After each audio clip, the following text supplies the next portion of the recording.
There we go. All right, welcome back to the second half, finally, of J&J Monday on a Sunday.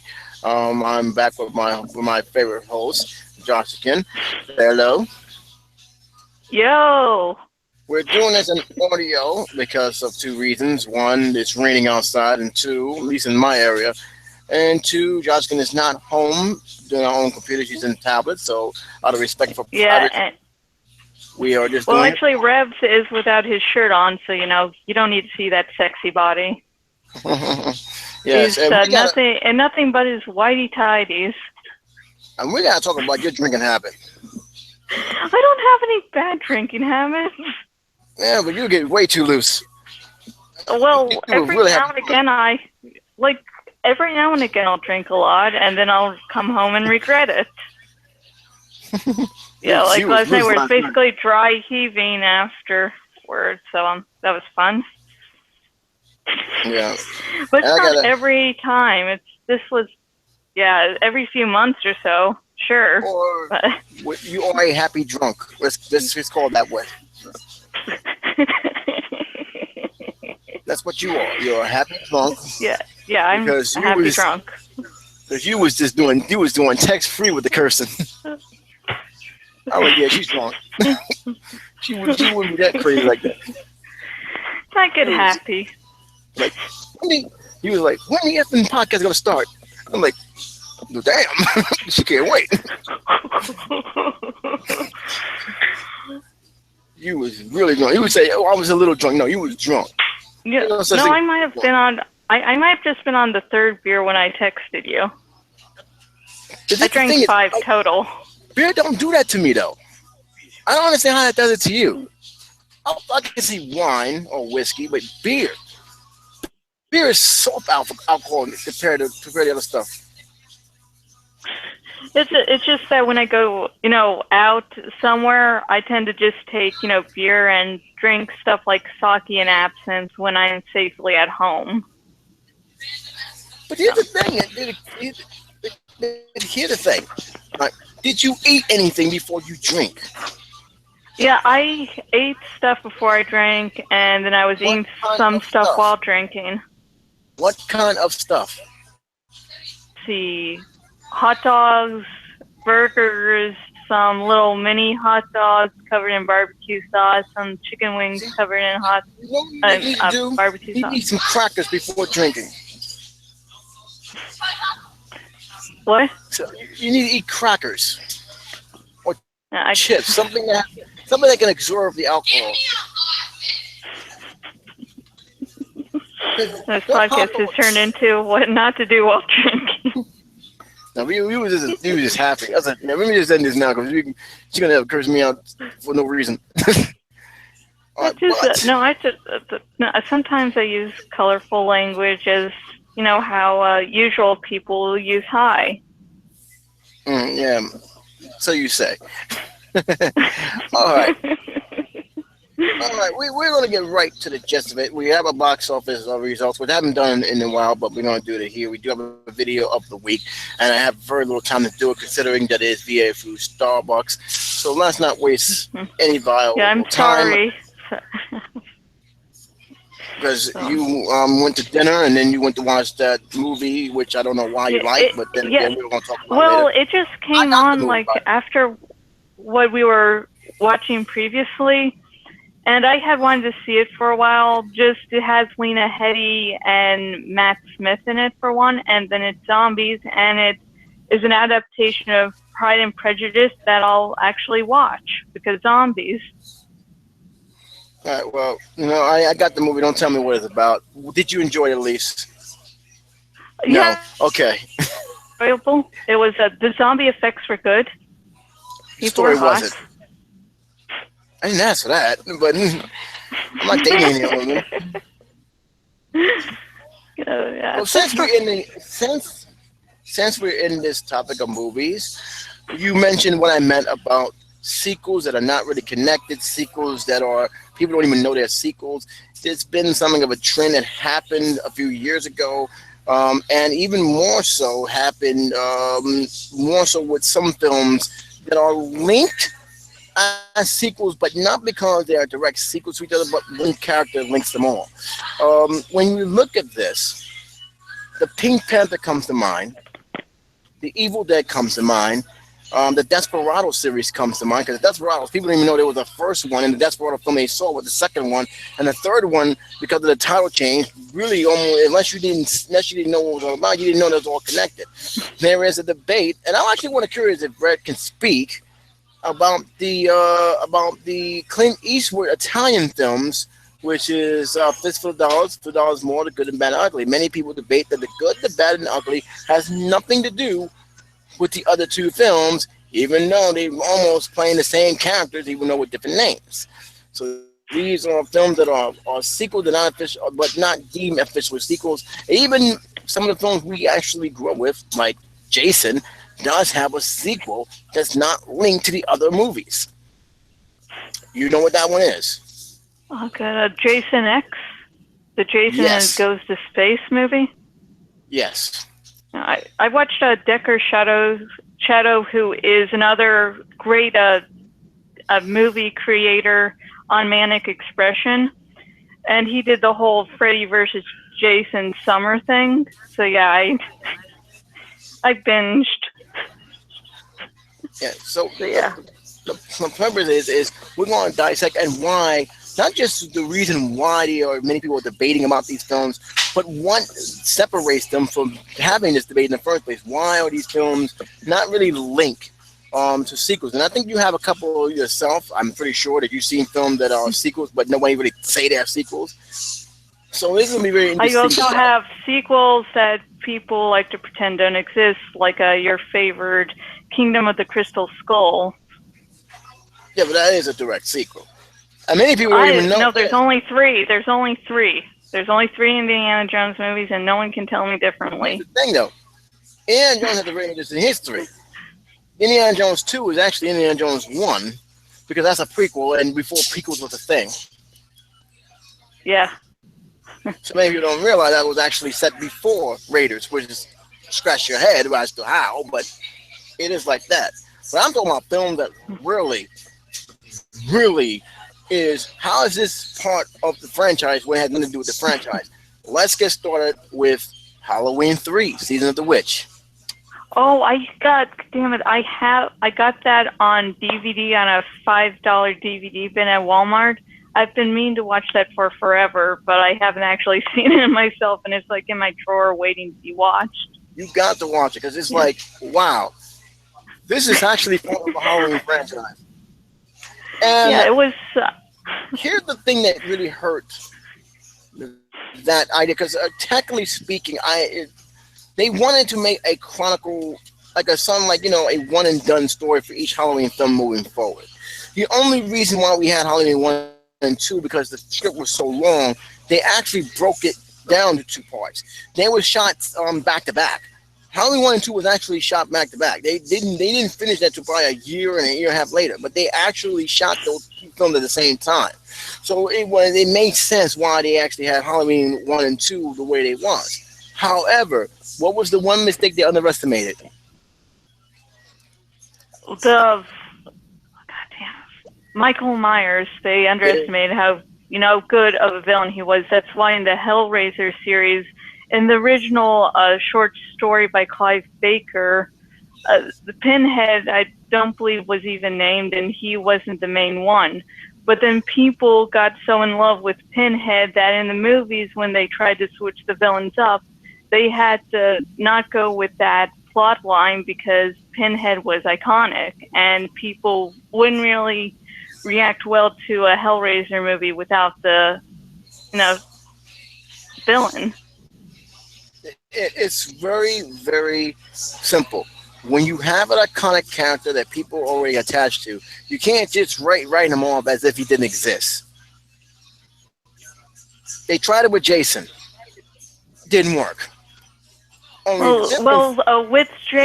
With Jason, the Friday the 13th movies, it Jason in the original Friday the 13th was just a plot point, wasn't actually a real character. And then when the first one made a lot of money, they had to look for some way to continue the series, and they chose Jason, but he wasn't originally. Yes, but here's the thing: when he became in that film, the whole franchise changed.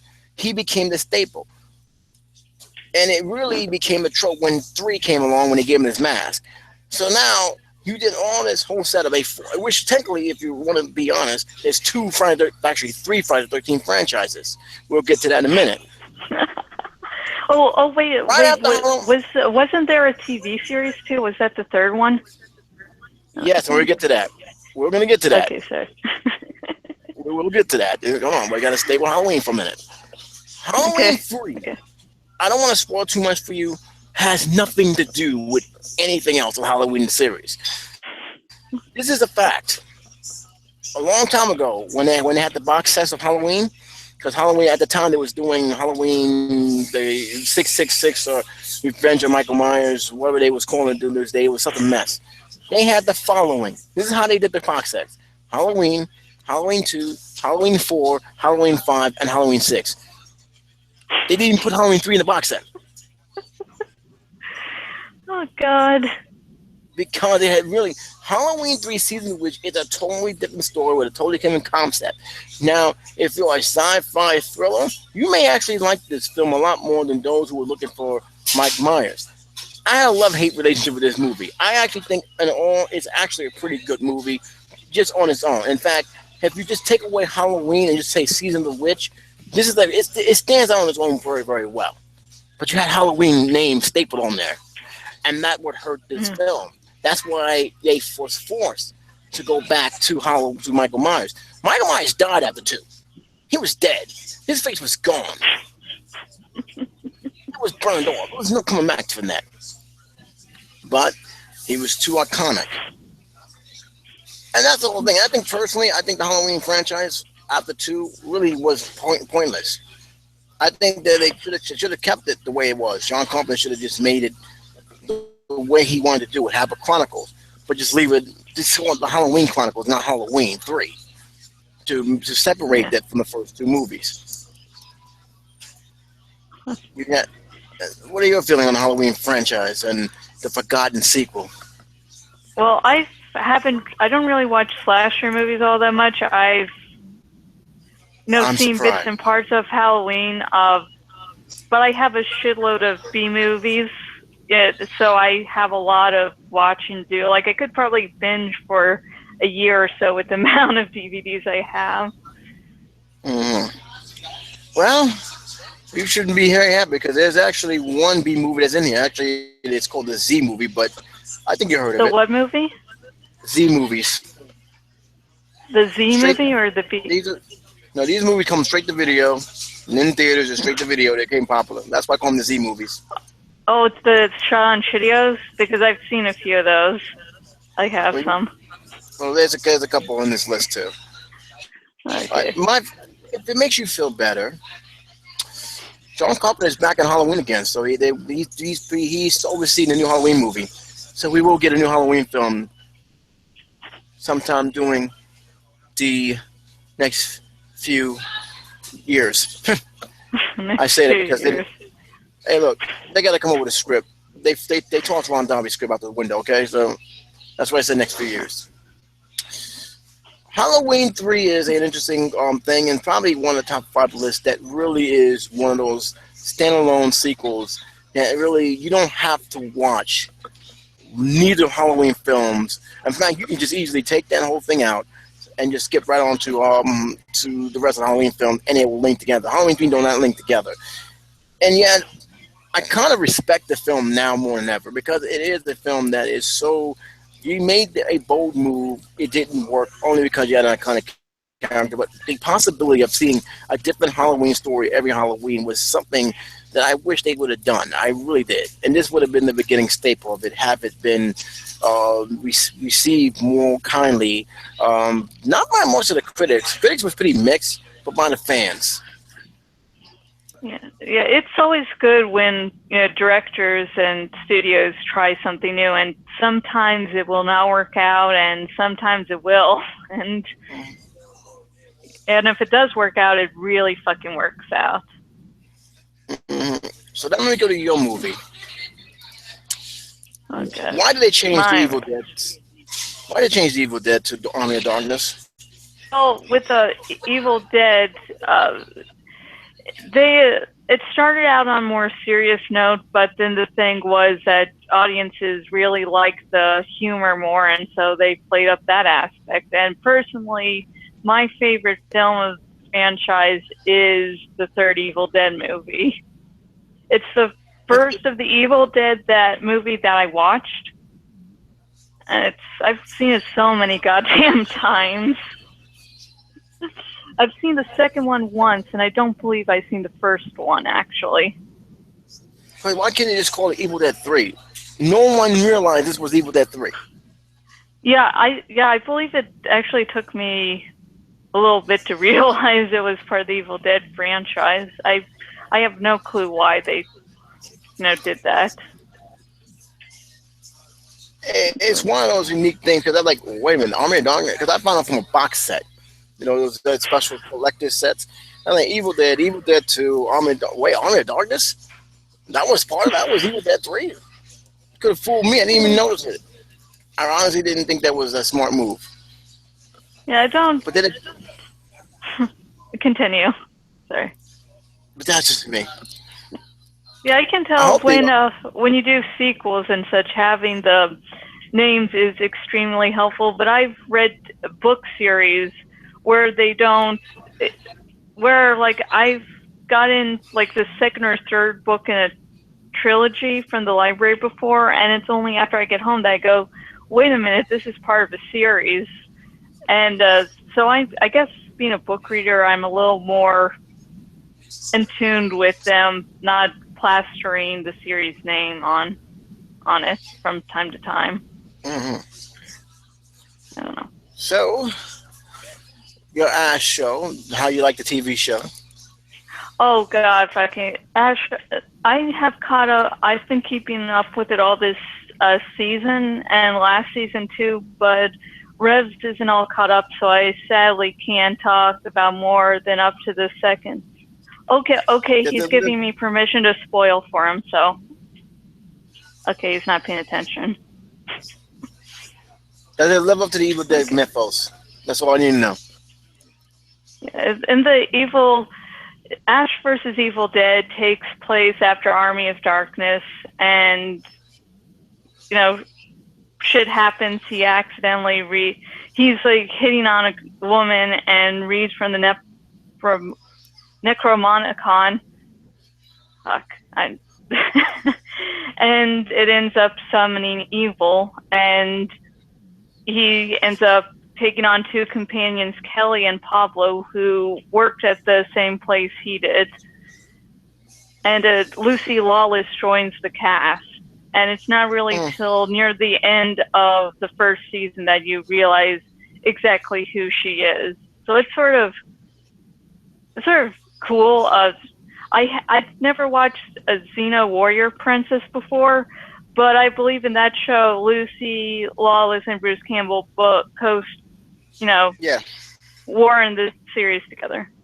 yeah, So they were yeah, in the series together. I think one was the Prince of Thieves doing that. I think he played the Prince of Thieves. Loved the show though. Loved it better than Hercules. I can tell you that. yeah. I Surprisingly. know Bruce is no fucking Hercules. Hmm. Well, here's the thing about this. We talking about horror films. You mentioned something about the Friday the 13th franchise. Yes, they did have something that was nothing to Yeah. do with it, and it was probably the best thing ever done. Like we said before, the worst thing they did was trying to move the Friday the 13th franchise without Jason. Of course, that was Friday the 13th Part 5, The New Beginning, which fans said no, you keep Jason in the mix, with as long as Friday 13, 6, 7, and the ill-fated 8 right on to the other franchise. And I say this for a reason. I'm gonna leave the TV series out for a minute because I gotta address this. There is two Friday 13 franchises that we should be aware of. There's the original Friday 13 franchise, which stands from 1 to 8. Paramount Pictures own the rights to that. Then they've sold the rights to Jason, but they didn't sell the right to the name. which is why you never saw Friday 13th name again until the remake has done when both Paramount and New Line Cinema teamed up. But at the time, they had the right to the name of Jason. They didn't have the right to the name Friday 13th. So in essence, it severed ties with the name Friday 13th, and that's why we have Jason Go to Hell, Jason X, and yes, can we say it? Freddy versus Jason. That is the three trilogy that we have, the Jason trilogy, which is based on them. Now, there is another film that has nothing to do with Jason X, with Jason Go to Hell, and Jason versus Freddy. Whether you know it or not, Jason versus Freddy is the true sequel to Jason Go to Hell. That's where it leaves off. That's actually the true sequel that they wanted to make. That film was delayed so many times they had to make another film just to keep people interested in Jason. Yeah, I believe Jason X was said so far in the literal future, with space, because they wanted, enough. They didn't want it to interfere with any other Friday the 13th films that would be made later. Which has never happened because they reboot those series. They reboot those series. What's the point? And I'm actually kind of curious because I'm like, okay, here's the thing. You say, okay, Jason X, which was like a huge commercial failure. It was a huge. It only made $8 million. Now, I don't know how much the film costs, but when you make only $8 million, that's not a good sign. So, Jason vs. Freddy was really a big resurrection. Because as goofy that movie was, and yeah, it was not a good movie, but I still liked it because the fact is, it was a much better versus film that I got from Alien vs. Predator, or for any of the most of the. I know. Good. I know Alien vs. Predator films are actually connected to the actual Alien franchise, but I enjoy them. I just think of them as standalone films, and I'm able to, feel good. It's at the point where I'm like, wait, these are actually connected to the main series. Fuck off. No, and you know what? Requiem is. I'm gonna leave that alone. I can't stand Requiem. I haven't watched it unedited yet. So I'm really sad for, but it's. Why? You don't need money on it. I haven't gotten the DVD or Blu-ray. It's just it's one of those movies. Whenever it comes on TV, I have to sit down and watch it. You're not missing anything. Trust me. It's a fan film. That's what that was. Everything it's like a tribute fan film. I don't need to see a fan film. I want to see something original, and they didn't do it. This was 2 directors, and they still messed it up. It's always great when that you see the credits of like 3 or 4 writers, and they still fucking mess it up. Yeah, so give me one, and at least I'll have fun with it. But here's the funny thing about back to Jason, because Aliens, at least we can recognize that the Alien vs. Predator films are standalone films that really had no link to the Alien or the Predator films. But the Friday the 13th is a different story. Like I said, there are 2 different franchises that are not really linked to each other. And the reason is because the licenses have changed hands, which is very, very rare, but they made it very clear this is definitely a different set of rules that they're going by. But the one that really had nothing to do with the franchise, period, was Friday the 13th the series. Have you watched any of the episodes on the Sci-Fi Channel? I've seen like maybe 5 minutes of one episode, and that's it. Because I was like flipping through channels, and I'm like, wait, there was a fucking TV series. Okay, I'm gonna have to check it. Yeah, you gotta watch the series from the beginning to fully understand, because the object of it is because here's the thing is, back in the early 90s, they were just trying to make horror franchises into TV series. And there was 2, Friday the 13th series and Freddy's Nightmare on Street series. And ironically, Friday the 13th was a much better series than Freddy's Nightmare, where Freddy was telling stories of how the curse of Elm Street has illuminated, with him being sometimes in the episode. It was a good idea. Problem was, Freddy's Nightmare was at a dead time slot where shows actually come down. It was like 3 in the morning or 2 in the morning. Oh, fuck. Yeah. Yeah, It's that's before, not good. that's a dead time slot. But it had 2 seasons, so it did well for what it worth. Yeah. But I Friday mean, the 13 had, Amor's TV series sucked, but it got 2 seasons. but here's the strange thing: Friday 13 you expect to fail, it didn't, and it had 4 seasons. Holy fuck, really? I was Yes, expecting it may just have like 1 season. no, it had 4 seasons, and the reason why it had 4 seasons is because they did it right. They moved away from the view. Didn't expect to see Jason going. How you gonna make a storyline with Jason running around? How is that possible? What they did was, okay, they kept the title, but it had nothing to do with any of the of the lore or the Jason lore. What this was is telling a different story of cursed objects.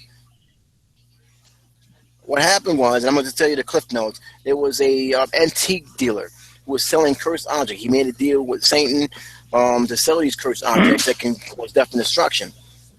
When he broke the path, when he wouldn't sell a doll, and what happened was he took his soul. So his family's relatives came and inherited the antique house, not the antique store, not knowing what they was inheriting. And so a friend of Louis Foncati, that's the guy's character's name, came along and told him that these were cursed objects. We had to get them back.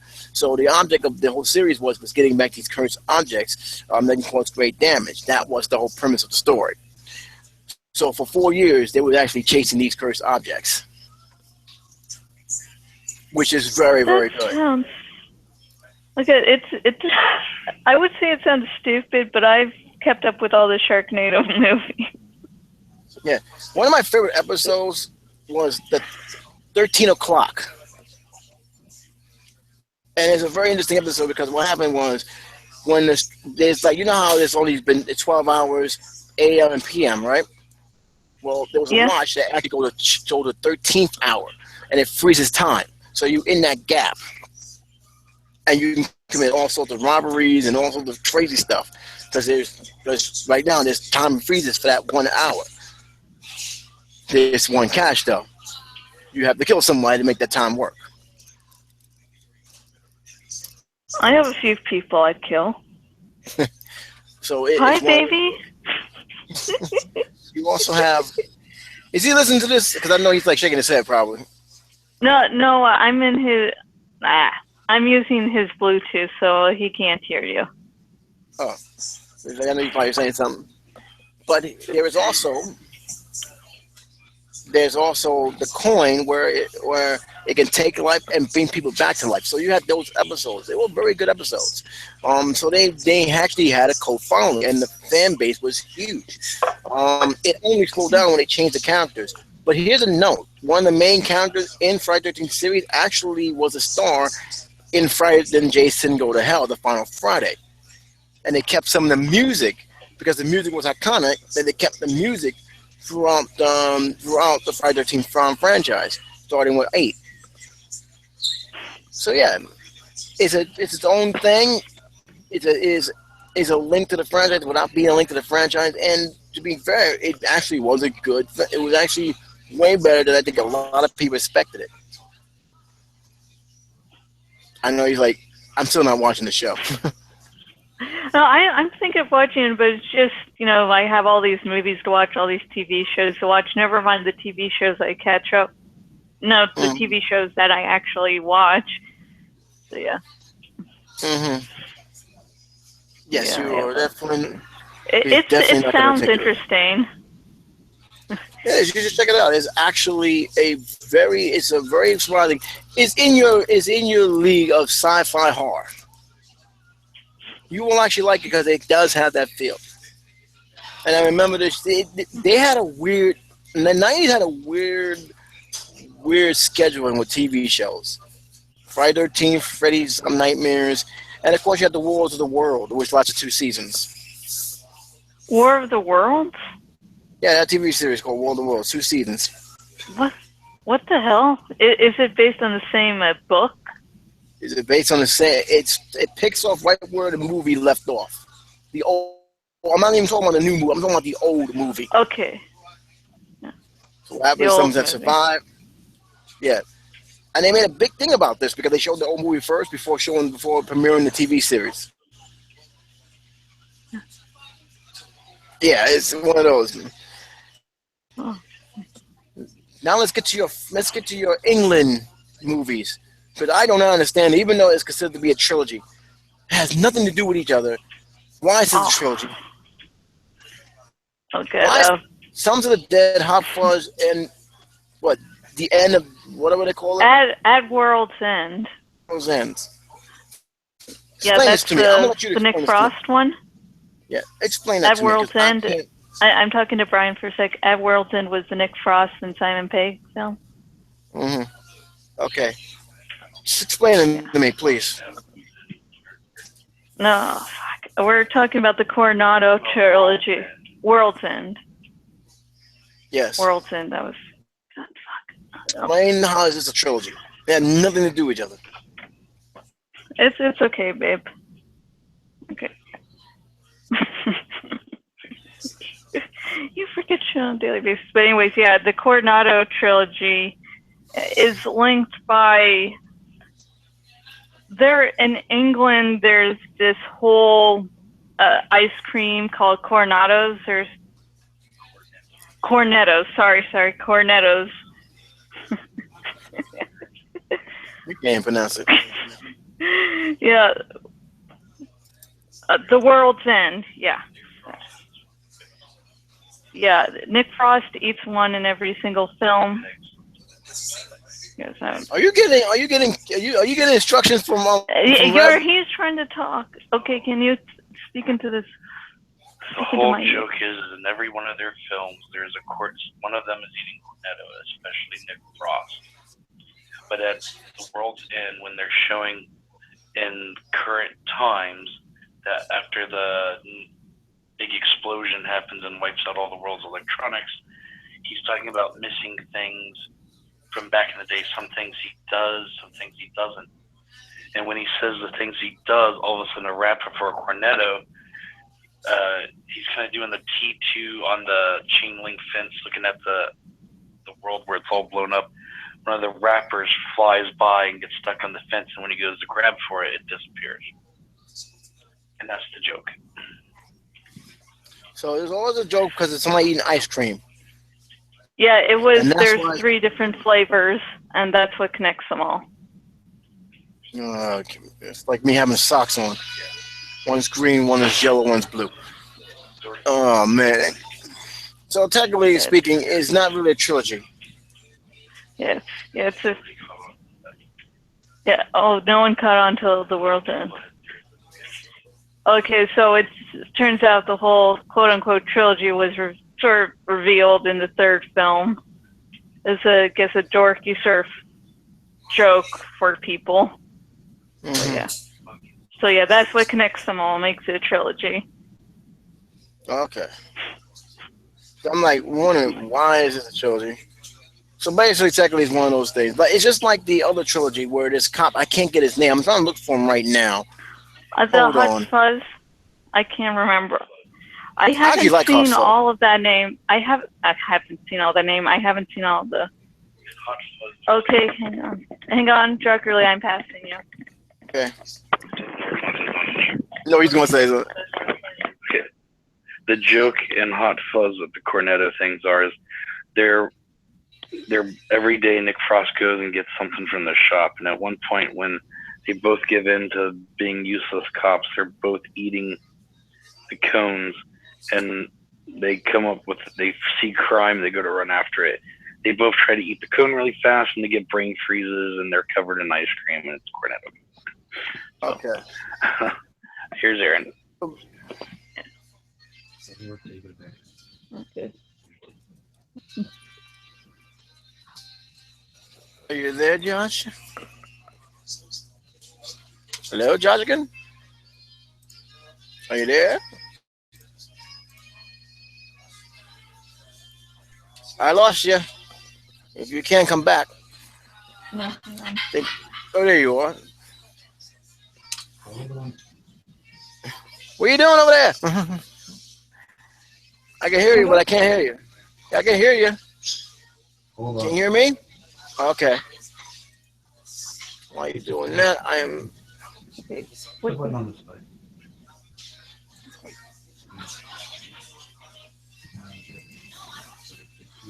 Okay, got it.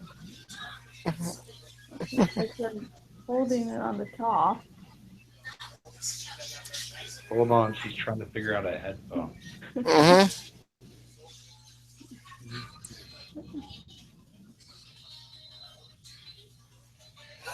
You never use a Bluetooth, huh? Hello? Yeah, I'm right here. Hold on. Somehow Hello? she's amazing at killing technology. You never use a Bluetooth before, huh? Hold on. No. And I'm hearing, when you press that button, I'm hearing ringing. Hello? Yeah. Hold on a second. She's hold on. This is the disadvantage of Bluetooths.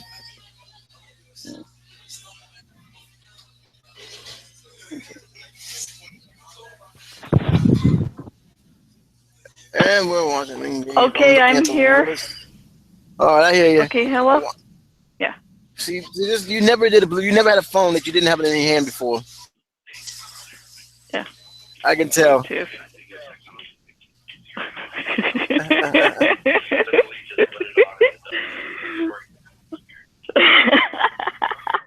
you just see, I thought I was outdated. I'm glad I got a friend to connect to because I don't like Bluetooths. Yeah, I've never really used a Bluetooth before, so actually in a few years. The thing about this Bluetooth is it detects when you put it on your face, it automatically does its job. Somehow she failed to, get technology to do its job. The thing about Bluetooth is it gives people an excuse to be on something where they're not supposed to be on it. I don't care if you have Bluetooth or no tube. You should be paying attention to the driving, not on your phone. But my opinion, of course. All right, so everything's good with the Bluetooth now? It's working well? Yeah.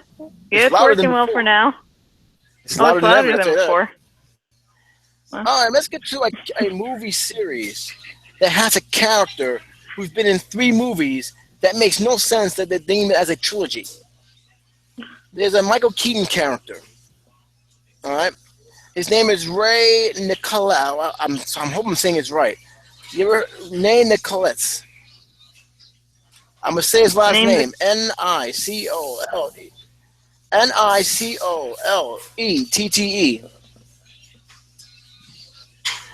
Okay, Nicolette.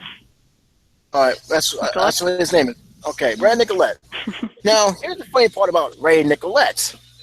Ray Nicolette has been seen in 3 films. Has nothing to do with each other. Yet because he was in 3 films, these films are deemed as part of a trilogy. Why? It don't make no sense to me. One of the films we just covered a trilogy that's connected by ice cream flavors, so we got characters named at this. Now, the first film he was in is actually one of my favorite. I know a lot of people don't like it because it's not as built on action as it is, but I liked it. It's one of Quentin Tarantino's. I think it's one of his favorite films. They didn't involve him blowing people up and using all his guts, and that's Jackie Brown. Jackie Brown is one of my favorites. This character was in Jackie Brown. Yet, I don't know, he was in other films. He was actually in a movie that was a bomb.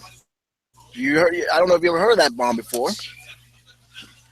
I'm going to let you take a guess. I'll give you a name. Jingly. What? Jingly. Jingling? One of J-Lo, Jennifer Lopez's movies with Ben Affleck. I have no fucking idea then. Yeah, this is the movie that broke them up because they was actually dating at one time. Oh, fuck. God damn it. It's on the tip of my tongue. No, it's the film that broke. It was one. Yeah, but it broke up J-Lo and Ben Affleck, you said? Yes. Okay, hang on. I can't This remember. film was notorious. It didn't. It barely made money. Yeah, Jersey Rollers. not Jersey Girl. I don't think so. Something like Okay, fuck. Yeah, she. Okay. That was the film. It's Gigli. G-I- Gigli. G-I-G-I. Giggly. G-I- Giggly? Yeah. Gigi? Gigli. Giggly. It's stupid. Let's just put it that way. I know what you're talking about, though. And he was there in a brief cameo. It had Christopher Walken as the detective, which is probably the only good thing about this film. You have Al Pacino, Ben Affleck, and Jennifer Lopez. This film has a 6% rating on Rotten Tomatoes. And this film only grossed $7.3 million out of a $75 million budget. They're being generous with that because the film barely broke $1 million in the U.S.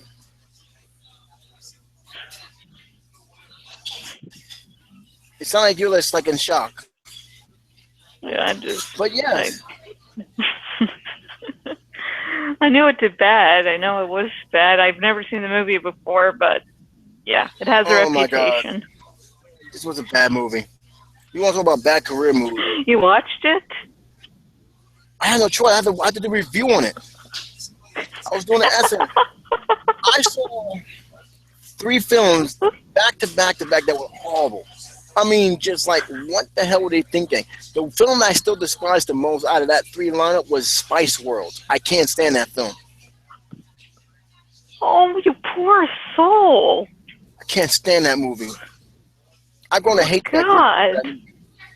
I really did going to hate that group because of that movie. Oh, God.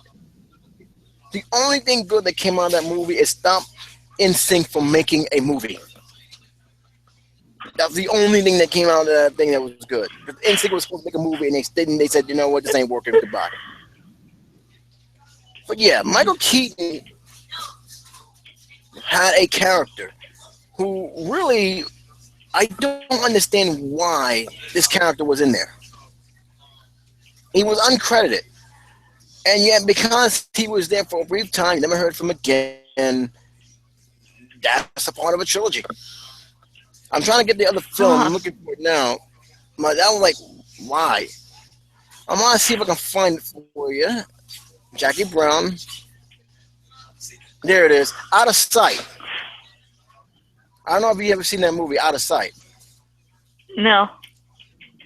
Well, that's part of it. So his character was in Jackie Brown, Out of Sight, and Giggly. GG. Fuck it all. nobody's I don't care that. I don't care how to pronounce it because obviously no one cared enough to watch it. So, ta-da. I mean, this is just like, why? I mean, generally, he wasn't even the main character. He's not even credited. That's how crazy that was. But Out of Sight, he was in there for some odd reason. And so, yeah, strange career move.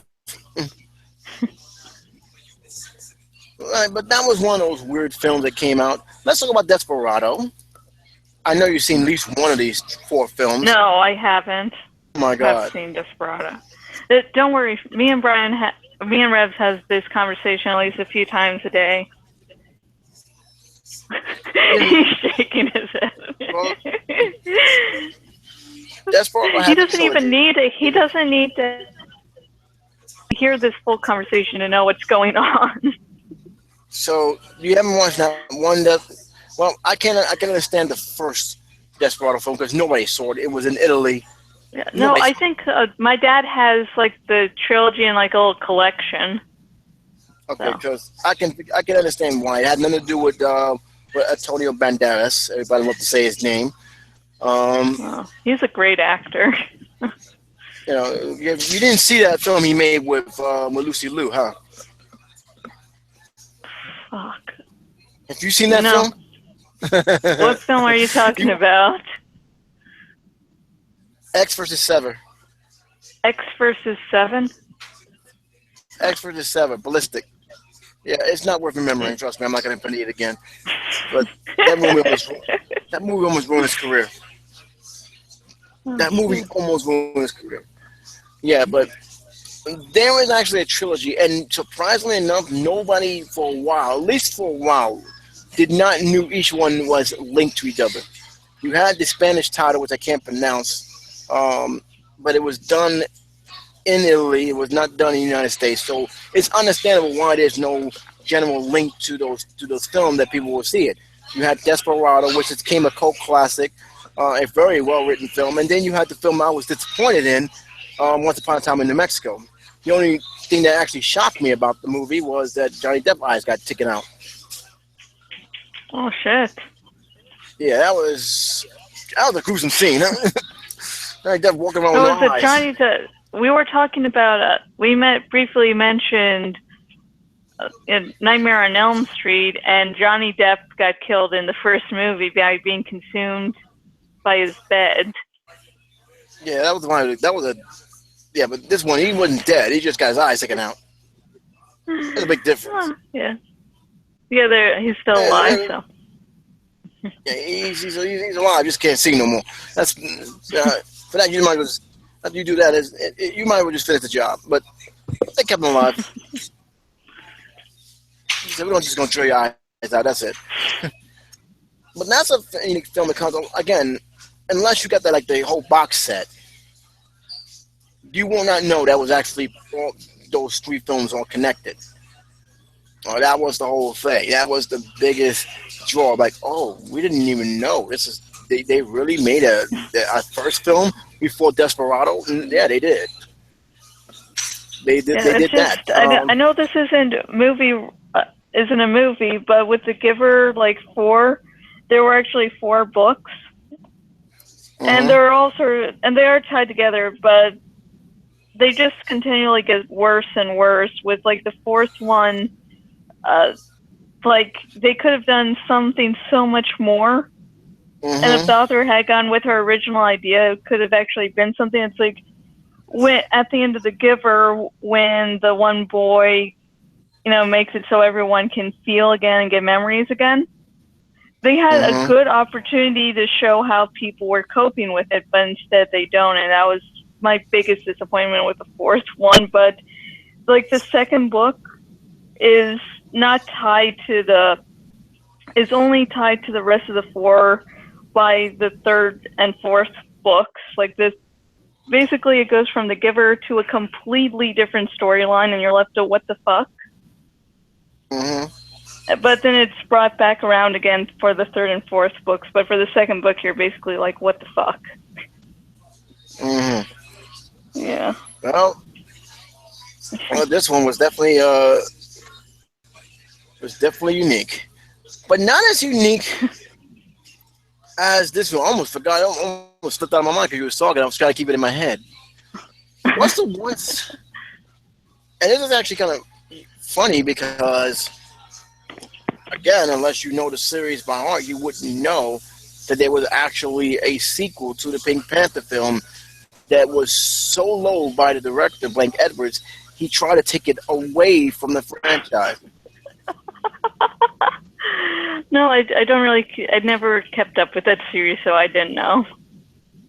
Here's the funny thing: a lot of people just forgot about it.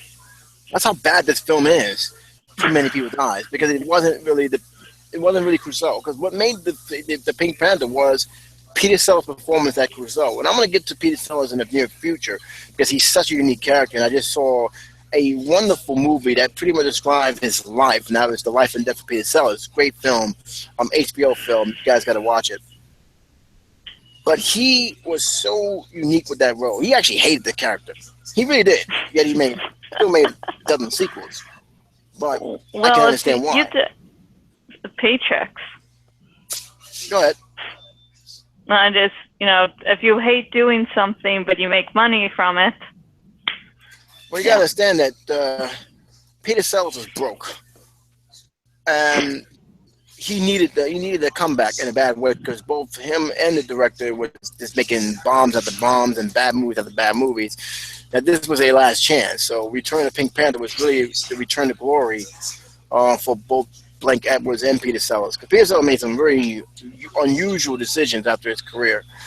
But in between the first two Pink Panther films and the other ones that starred him, there was one film that people to this day either do not want to accept or just simply says, no, this simply said that didn't exist. Like you do with the Crystal the Kingdom Skull. And that is Yeah. Inspector What Clouseau. movie? I don't know what you're talking about. Yeah. Well, that's what the people felt about Inspector Clouseau. Now, I've seen the film. It is definitely not Peter Sellers. It's definitely not as funny as it is. It's unique in its own way, but it's not. It's Yeah. definitely not the Pink Panther movie that you see. It's almost similar to what they was trying to do with the reboot. And for the record, I think the first one was fun, guilty pleasure. The second one was just garbage. And that's kind of ironic because they had an all-star cast. But Clouseau was such a... Nobody knows this film even came out in theaters. Nobody knows how much money this film made. There's very little information. It's like the studios went out of their way to hide how bad this film has done and how bad a reception this film has done. No lie, it took almost 2 decades for this film to be recognized in a box set. Because there were 2 films that Blank Edwards actually wanted to remove from the box set, and that was Inspector Clouseau and Trail of the Pink Panther, which is, in my opinion, the worst of all of them. It's absolutely horrible how they did that film. That's my opinion, of course. You may disagree. I haven't really watched any of them, so I really have no opinion. I'm gonna get to your film in a minute because there's a film I want to know. That's a film I want to know. If you've seen it, that is. Okay, what film? I'll let you guess. Okay, so it's the most hated? No, it's actually recent. It's a reboot, but it's not a reboot. Which you know, we talked about this before. Okay. It's sci-fi. Okay, a reboot? Okay, reboot sci-fi? It's a reboot, but it's not a reboot. A Star Trek? Thank you. Okay, sorry. It's I can't understand English at times, you know. But let me get to this. Clouseau is one film. If you look at all the films that has been on that lineup, Clouseau is the one film that a studio, unless you ask for it by name, you probably wouldn't even know about this film. I just knew about this film 1 year ago by accident. That's how much I didn't realize this film exists. It was by accident that I just stumbled upon a film that has Clouseau make. What is this? And I realized, oh, this is the one. I looked at the list. And, oh, this is the one that the studios try to hide and Blake Edwards announced. It makes sense now. But and when you see the film, you understand. So yeah, Pink Panther has that film, and for a good reason. It wasn't Peter Sellers. None of the people involved with the first 2 films was involved in this film, and it just was it was a mess. An absolute mess. But it wasn't the worst in the series. It wasn't. Now to your Star Trek, Josh. Many people debating on this, and I'm going to go on the side that it's not a reboot. It's an alternate sequel slash. I can't say it a reboot because it's recognizing all of the films. Just the time got altered. Yeah, just an alternate, timeline. It's a reboot without being a reboot, which is a really good thing to do. So if people, hate the new movies, you can just say, at least, your favorite films are actually still canon.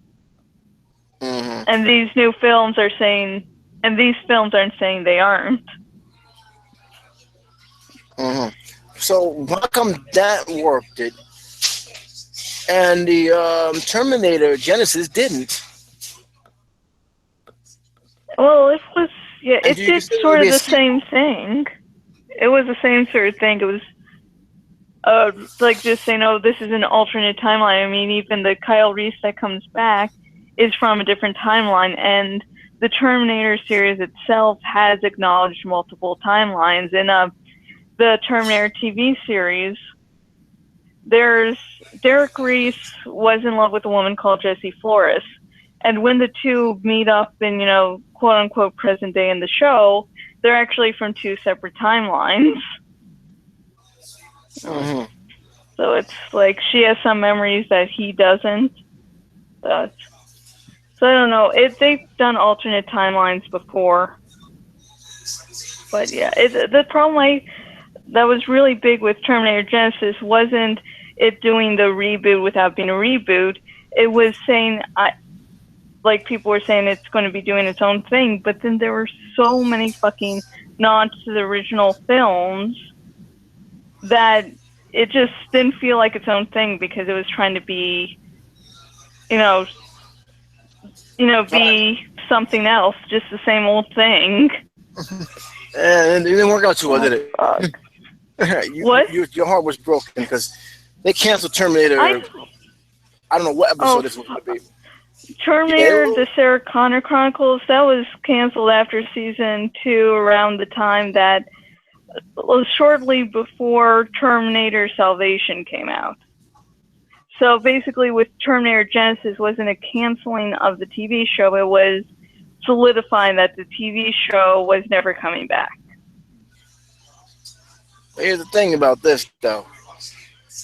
There was supposed to be another film coming out later on this year. It looks like it's not going to happen. Are you happy with that? While I didn't really like how Terminator Genesis was trying too hard to give thanks to the films that came before, it had a bunch of good things going for it, and I was going to hold off judgment until the trilogy was actually finished, because there were some things that could be long-running questions that would slowly get answered. Well, and like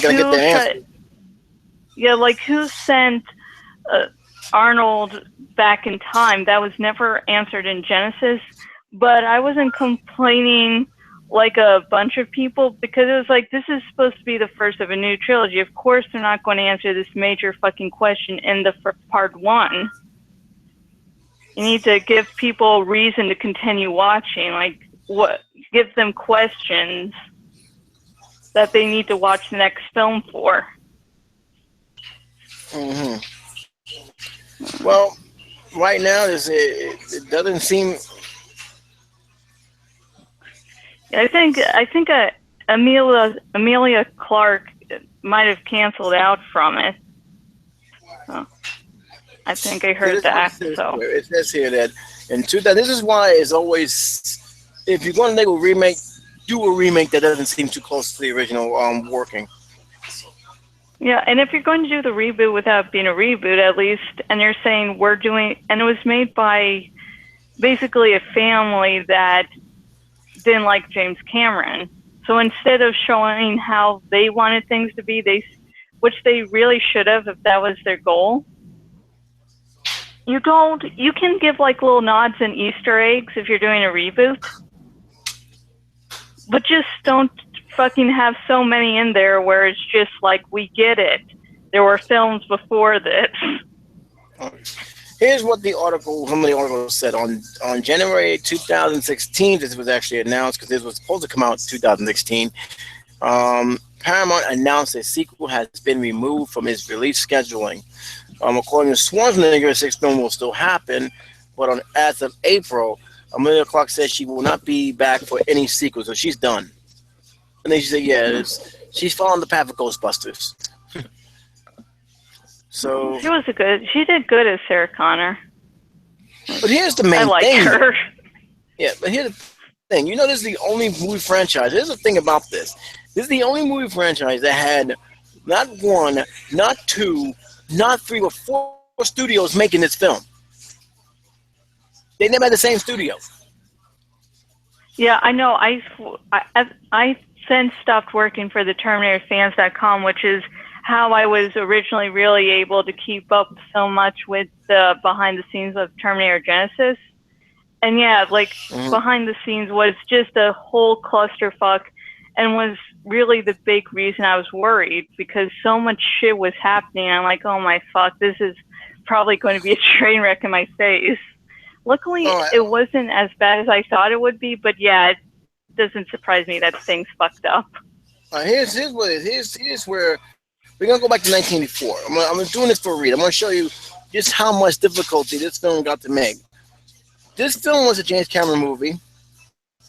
This film was released as an Orion Picture. Now, Orion Pictures no longer exists. Most of their property got absorbed from Lionsgate now. But Orion Pictures used to be a major studio until about, I believe, 1991. But Terminator was originally an Orion Picture film. All right.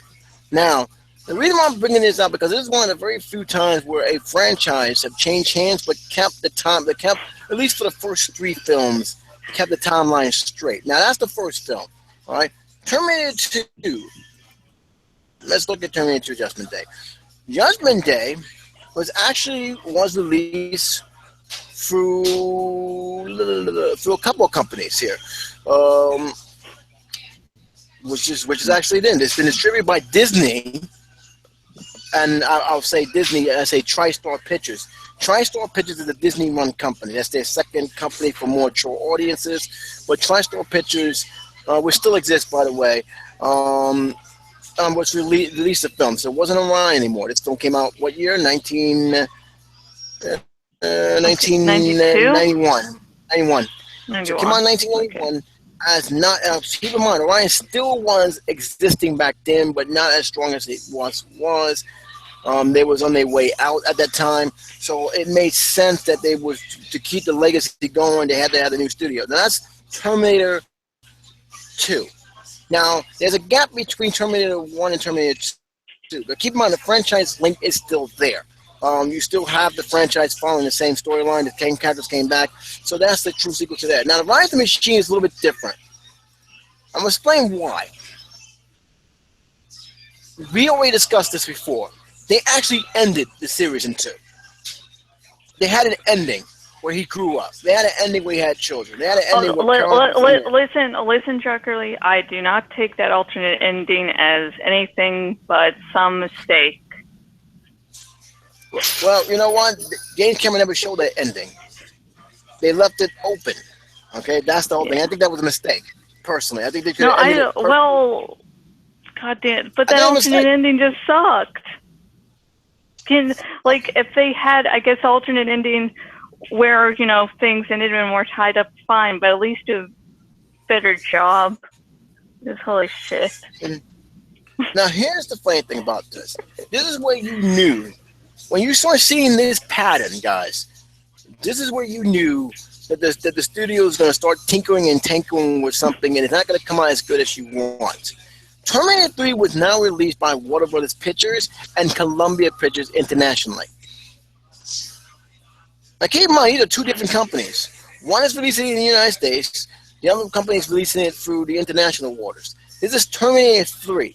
Now, we already went to 1, 2, 3, 4 studios with this 3 franchises. You don't think something's going to happen? You don't think there's going to be inconsistency somewhere within these movies? Now let's fast forward to Terminator 4, Salvation. 2009 we're talking about now with this movie. Called The Cheesy Way Out. Stars good Heisman McGee, who never did an action film in his life, but that's okay. He did Supernatural, so. Okay, well, I think that's where I knew. That's where I knew his name from. TV and movies are 2 different things. I know, but I've used to have seen his name. This was released through Warner Brothers again and Columbia Pictures again.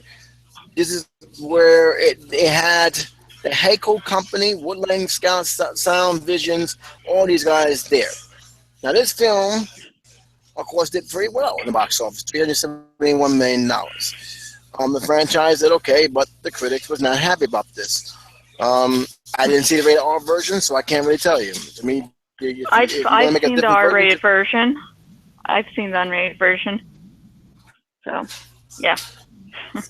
to me, it's a waste of time. Give me the R-rated version of the PG-13 version if you're going to do that.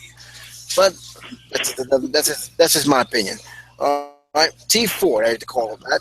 And then you also, of course, have this movie, which was not released by Warner Brothers. This is Genesis. And Genesis, again, we have to say, was released by Paramount. So you have a lot of studios. Not everybody's going to go by the same formula. And unfortunately, Paramount decided to reboot the series by telling us the same thing over and over again.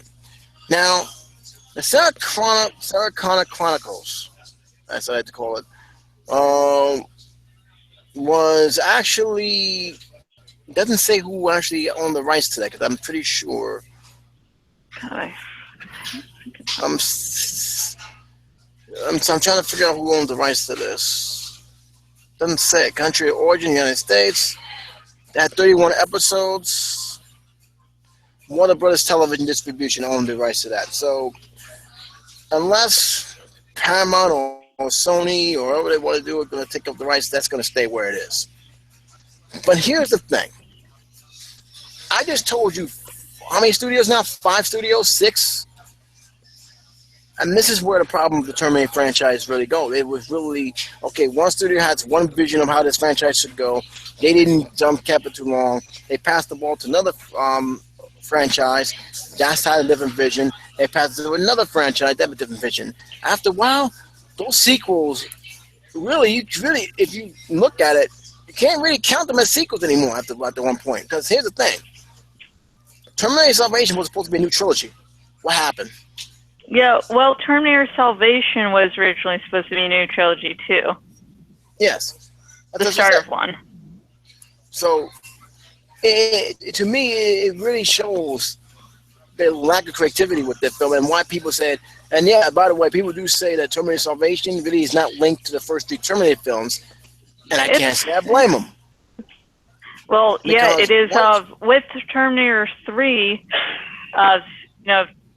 John Connor and Catherine Brewster are going to told to, have a child to, become a couple. And those characters are together in Terminator Salvation. And so it was John Connor before he actually became the leader. So yeah, those are sequels, though a lot of people will like to pretend that a lot of Terminator fans would like to pretend that anything past T2 never actually existed. Well, that's the thing. But you got to count T3 because here's the thing. You have the Terminator trilogy. I like to continue the original trilogy. Has a beginning, the middle, and actually an ending, where we're now seeing the end of this struggle where John Connor's trying to survive. Now he has to become the leader. Now we see how he survived a nuclear blast, because that's the one thing we never really understood. How he survived a nuclear blast. Well, he's in a bunker. He's in a goddamn bunker, and that's where Catherine Brewster's. What? That's the whole point. We didn't see how he got there. And the first two films, yes, we saw how we got the third one. Yeah, we saw how he got there. Yeah, the third one showed how he found the nuclear blast. It didn't explain what happened to the mother, which was explained briefly that she disappeared. Yeah, I fucking hate that about T3, about the Sarah Connor dying off screen. You have, I don't hate T3 as much as a bunch of people, but it still has its faults. One being, you have one of the most iconic sci-fi heroines. And I don't mind that she dies by cancer, because dying by cancer can be horrific in that, she can fight anything, and there's just some battles you can't actually win. But having her die off screen with just a blurb of, oh yeah, that happens, what the fuck? Well, that was the whole thing. But at least they tied up a lot of loose ends, saying, okay, this is why you didn't see Sarah Connor alongside John Connor. Here's how he was able to survive the nuclear winter that happened. Those are important things to know. And they went even more details of his war ethics in the normalization version. The normalization version of Terminator 3 is actually very, very good. I actually like it. Because it really goes into deep what year they sent back the Terminator why he sent it back, what made him do all that stuff. These are very important. So they didn't show none of that stuff in the movie, of course, but the stuff they did do, I can understand why they say that's the beginning, middle, and end, and how Salvation, which is officially right, Terminator T4 is Terminator 4, but how Salvation really could have been like, okay, this is the beginning of a new trilogy. We're at the war. Let's see how things went down. And they didn't follow it the way people expected to. So now here comes Genesis. Here comes Genesis, your movie. Here it is. And it's trying to be a reboot, but it's also a sequel, which makes no sense. Like with Star Trek, they did the reboot without being a reboot, but you had like this whole new storyline going on. They did it right, but they did it and right. with Genesis, yeah, they did right. Genesis, they were like, we're just following along the same old thing. And if you're doing a reboot without being a reboot, an alternate timeline, tell a goddamn different story. T1 was great. Not my favorite of the franchise, but still was a great, film. But when I'm in the fifth movie in a series, I want something new. I just don't want to be fucking repeated again. I'm like, yes, there were some great iconic moments. Throw an Easter egg in or two, but don't repeat scenes. Well, here's one. Here's one, and we're going to stick with this a little bit because it's going to be in the horror section, because horror, my God. I can tell you right now, I don't know how much you know about the Texas Chainsaw Massacre. I know a little bit about it. Let's see, Aragon was in one of the sequels. The guy who played Aragon in Lord of the Rings. Are you sure we're talking about the same movie? You said Aragon or something. Yeah, I tend to do that from time to time. Just if I can't really recall an actor's name, I just go for one of their roles and say Aragon's in this movie. All right, let me explain Texas Chainsaw Massacre. I can tell you this, and I think anybody who saw my first induction was not the first Texas Chainsaw Massacre; it was the second one. It was as goofy as you can possibly get with Dennis Hopper. I don't know. Then they made another one, which I'm still scratching my head over. And then I don't know what Matthew McConaughey was thinking about when he made The Next Generation. But here's the funny thing. You can see one and don't have to worry about the other films, because each film stands alone.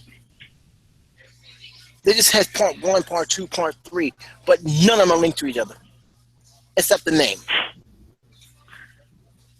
Okay. That's sort of what the Giver quartet that I was talking about earlier sort of feels like. Actually, it just feels like you should read the first book and then don't fucking give a shit about the other 3. But that is literally, when you watch Texas Chainsaw Massacre, you watch Texas Chainsaw Massacre 2, you swear you're watching a whole different film. You're like, wait a minute, is this a remake or is this a sequel? Then Texas Chainsaw Massacre 3, Leatherface. I don't know what Texas Chainsaw Massacre 4 was about. I still think that's one of Matthew McConaughey's worst films. That's just my opinion, of course. Oh my God, I can't believe he was in that movie. That movie even came out in theaters. And then they add insult to injury. They made a prequel, and then they made another prequel. So wait a minute, you made 2 prequels of the same film?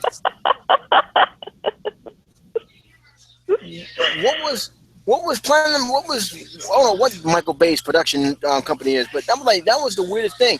Then they made another one. Dune something. Platinum Doom, I think it is. Then they made another one. Yeah. That's supposed to be a direct sequel to the first one. So I'm like, what are you doing? I think it's Texas Chainsaw Massacre 3D they made. It was the recent one. Like, seriously? We really... I mean, wow. But the one sequel that I think that the producers want to forget, and I can't say I blame them, even though I still count it as the sequel, even though Wes Craven, God rest his soul, did everything in his human power to not mention that in any of the sequels, was Freddy's Revenge, Nightmare on Elm Street Part 2. Now, Nightmare on Elm Street Part 2. That one. Yep. Gay. For those listening that do not understand that, there are gay undertones to it. Honestly, I didn't even realize it until Horror Escort brought it to my attention because he did a review on that. I didn't even notice it, and then I did a history check on it. Yeah, that guy, the actor, was gay, and I do believe that the director was trying his best to let you know without actually saying it, which to me makes it even more an insult. You don't do that to an actor like that because I looked at I looked to see he had a career after this movie. This movie, I'll put it this way: if you see Nightmare on Elm Street 1, it was a fun horror film. It was scary. It really did give you nightmares, depending on how old you were. They had scenes where you just couldn't watch. That's how good the film writing was. It was cheesy in terms of the stereotypical teenager films, but unlike most films that had teenagers who were really 30-year-old adults pretending to be teenagers, you had these characters that you cared. Nancy was one of the best heroines in cinema history. She's right up there. You went from this very well original concept to a cheaply done, boring Nightmare on Elm Street sequel that had way too much stuff going for it that shouldn't go into. The nightclub. What the hell is he doing to a bar? And the principal dressed in all black leather. What was that all about? It was just a weird concept. And Wes Craven hated this movie. He hated so much that he made sure he made no reference to this movie in Nightmare on Elm Street 3. He made sure to leave that one out. If you look at all the Nightmare on Elm Street films, every one of them is linked together with the exception of 2 films, and it happened to be the worst piece of garbage I've ever seen. Nightmare on Elm Street 2, I do not like. The only saving grace of this film was Freddy was vicious in this film. He was dark. He wasn't that comedic Freddy that we've seen at the other films. He was dark. And then that other piece of trash that I actually threw a soft drink at the screen and left was Freddy's Dead. Freddy's Dead the Final Nightmare got me angry. I couldn't believe how awful that film was. Here's a fact. Jason had a better send-off in Jason's Go to Hell than Freddy did. It was that bad. And yet, 2 still remains a constant link. You want to say you want to know a film, Jason Dead the Final Nightmare. Back to Nightmare on Elm Street Part 2. All right, now, Wes Craven was involved with Nightmare on Elm Street, 3, even with 4 before the strike came along. I don't know how much influence he had with 5.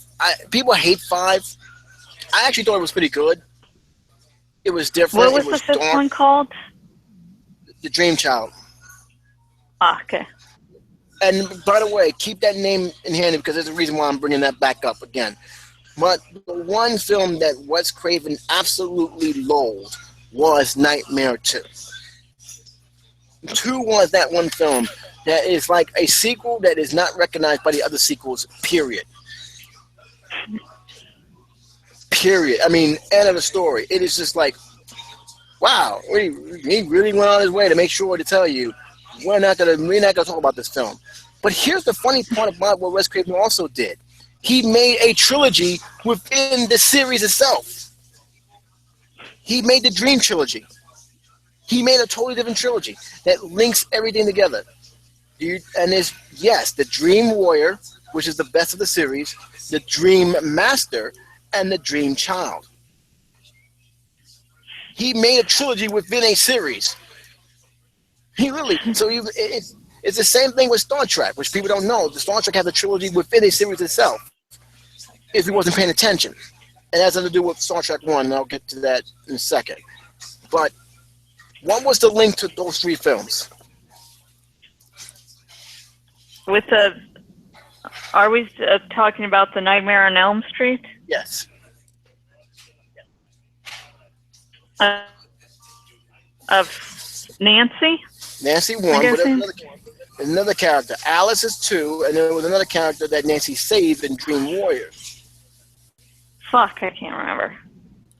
Yeah, those were the links. Those characters reoccurred. One got killed off in Dream Master, and Alice became the main character, pretty much similar to what Nancy was with 1 and 3, and that kept the bridge together. That's why it's deemed as a trilogy, because those three films follow each other almost right after the events of the other films. Dream Warrior, Freddy got taken out by holy water, getting buried in hollow ground, and some hocus pocus like a zam. Dream Warrior, he got his soul ripped right out from him because all the souls came out. Dream Child, I don't know how that worked, but whatever. The child spit back the soul that he was giving him, and his mother trapped him in his own wound, and that was it. So I think a lot of things. I think a lot of things on Nightmare on Elm Street, concerning the Lord, can just be, well, that happened. I don't know how, but. But there's a lot of links between them. Fred Krueger's mother, some of the characters returning, and the dreams and the Dream trilogy, pretty much linking why they were called the Dream trilogy. Dream Warriors, meaning that Freddy was up against people using their own dreams and own imaginations against him. The Dream Master, how Alice was able to absorb all the elements of Freddy's victims. She had her powers, but he had a soul. And then you had the Dream Child, where Alice, who was expecting, was not actually dreaming, but his son was dreaming, and was pulling her into the dreams, which was resulting into why they was called the Dream Child. Freddy was trying to get out using that child as his vessel, which is actually, again, the film would have been 10 times better if it wasn't for the fact is that the film kept getting rated X every time they was being screened by the Motion Picture Association of America. Yeah. X was still existing back then as a rating thing, even though nobody was using it anymore. Go figures. But that was the link. So he made sequels within a sequel, and it worked. And the same could be said with Star Trek. What was the sequels? I don't know. I don't really know Star Trek. Okay, I'll put it this way. From the old series, and I'm not going to count the Next Generation because I'm talking about the old series. The old series excluded the motion picture. They completely sabotaged with the motion picture. And it wasn't because I don't think the motion picture, the first film, was bad. But what was the problem? It's the worst edited film I've ever seen. And I think Roddenberry failed to realize that although he was a good television producer and television writer, he wasn't good in terms of movie writing. He wrote Star Trek, the motion picture, as he was writing a 2-hour-long TV series. Oh, jeez. And that's what happened. He got actually booted off his own series. They kicked him out of the project. He really had nothing to do with the other movies after that, which is kind of sad, but it was necessary for the franchise to survive and move forward. And what they did was they did a trilogy. Star Trek 2, The Wrath of Khan, Star Trek 3, The Search for Spock, and Star Trek 4, The Voyage Home, are all linked together as one movie. That's one movie, broken up in 3 parts. That's the Lord of the Ring without the Lord of the Ring. And yeah, they continue on with 5 and 6, but 2, 3, and 4 is actually one big movie broken up into 3 parts. So if you watch Wrath of Khan, if you watch the Search for Spock, which is the middle, and you also watch Voyage Home, which some people like, some people don't like for many different reasons because it's more goofy than anything else, and it's not really in space, but they're going back in time to save some humpback whales. Oh, that was the whale one. Yeah. That's how I remember that one. I just know it as Star Trek, the whale movie. Yeah, saving the whales was a big thing in the 80s, guys, so keep that in mind. There were a lot of movies. I think the last one was Free Willy. And they made a 4th one. I didn't even know that until like way later. They like some people like Free Willy for some reason. I never got it, so They made the first Free Willy was good, but then they made sequels. yeah. I can't really remember the sequels at all. Neither do I. So we're moving on. I think I watched the second one, and I don't think I watched anything after that. Yeah, well, the fourth one was directed the video, and it's a girl this time, not a boy. So that's the only difference. Oh, cool! Yay! Yeah, but that was the whole thing. So you got a sequel within a sequel. That was Star Trek. That was Nightmare on Elm Street. This. I don't know what you're doing over there. It's like you're moving around a lot. No, not really. I'm lying down now. Of course you are. Now we have this film. I don't know if your mom or dad actually saw these movies. I don't see the big deal of it. I seen it on television. I saw it again on video. I still don't see the big deal of it. Have you seen Saturday Night Fever? What are you doing? I've heard there's a fan and Brian's eating. That's all that's really happening over here. Mhm. Okay, Have you heard of I've heard of Saturday Night Fever. I've heard of that. Any family members seen Saturday Night Fever? I don't know. Have you seen Saturday Night Fever, Rev? He has. Does he know there was a sequel? There was a sequel to that movie. Does he know that? Sequel to what movie? Saturday Night Fever. Saturday Night Fever was a sequel to what? No, there's a sequel to that movie. Does he know that? Do you know the sequel to Saturday Night Fever? No, you can't think of it.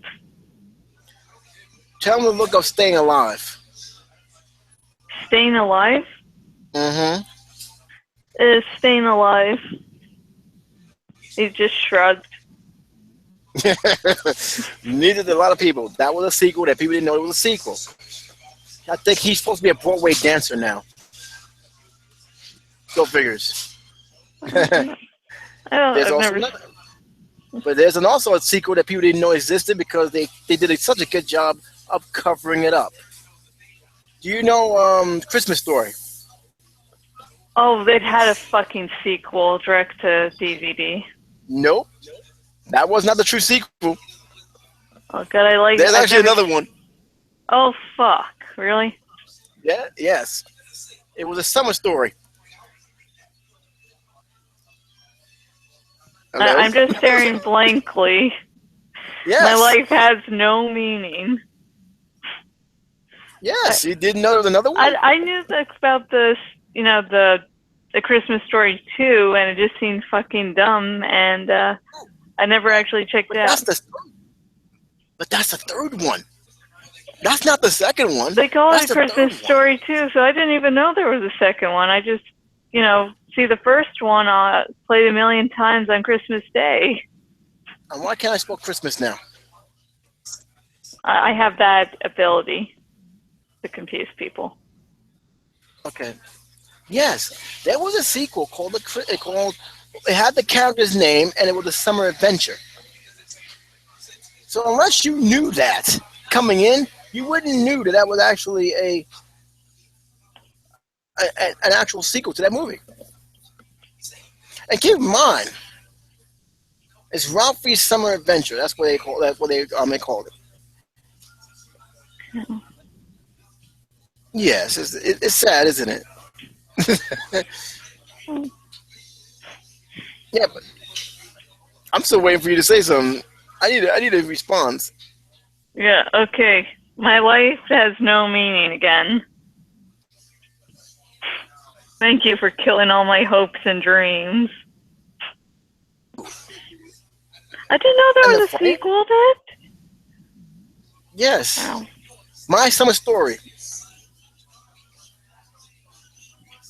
Summer. This came out in 19. Let me just do like this. Okay. The film actually went through 2 changes of titles. Okay. Which one do you want me to say first? None of them will help, but go ahead. You probably heard It Runs in the Family. Nothing? No. That was the original. It was original. This is the funny thing about it. It was originally released as It Runs in the Family. It came out on DVD as The Summer Story. Followed the Parkers from The Christmas Story, like the previous film, based on a semi-autobiographical story by Jeff Stephens, primarily for the book "In God We Trust." All others pay cash. Is I now can't make this summer in the stuff. Parker. Ralphie is searching for the perfect top to use to beat the school bully. The old man is in battle. Fuck. Oh, you remember the sequel? Oh, my Revs remembers it. I don't. Okay, this film. I'm gonna tell you how bad this film was. Okay, first of all, people didn't even realize it was a sequel. Two, people didn't want a sequel, and three, this film was so bad that it bombed so hard that they had to change the title. This film cost $15 million to make. That's the price. So it wasn't that. It wasn't like a major. Like it wasn't like $100 million. Thank God. It cost $15 million to make. Guess how much this movie made? 1 cent? A little higher. 2 cents? You mean in a sense. It made $70,000. I was trying to be hopeful. This film didn't even crack $1 million. Nobody wanted this film. So they did the smart thing and saying, you know what? We're not gonna make this. We're gonna say this don't exist and just make Christmas Story 2 as a direct-to-DVD release, even though Christmas Story 2 is actually the third installment of the further adventures of Ralphie.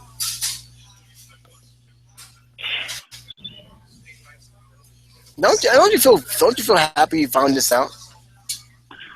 Happy is the wrong word. And what made this, I put this as my number one list of people didn't know that there was a sequel. That's not really a sequel because they did everything.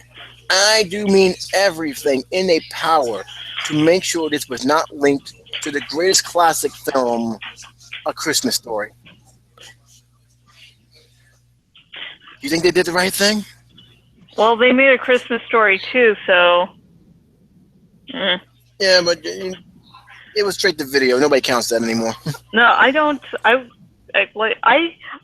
have to pretend that Christmas Story 2 doesn't exist. Before this, I could believe that there were only 2 Christmas Story videos. You have ruined my innocence, Trockerly, and I hope you're happy. I thought you knew. I'm sorry. You better be sorry. I thought you knew. I thought you knew there was another sequel to that film.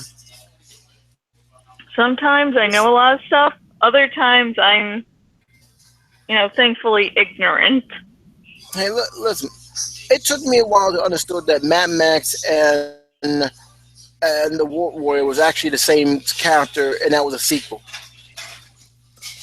Perhaps this is why they actually made it their business this time to actually say, yeah, this is Mad Max, the War Warrior, and they do other categories after that. People don't even realize that the original title of Indiana Jones is not Indiana Jones. It's Raiders. That's the actual title of the franchise. But that's just me. Well, I didn't realize that. Yeah, it's Raiders. If you look at the series, it's actually called Raiders. When they doing the Indiana Jones 5, it's called Raiders 5, not Indiana Jones 5. It's still weird how that works. Don't feel bad. No, I won't.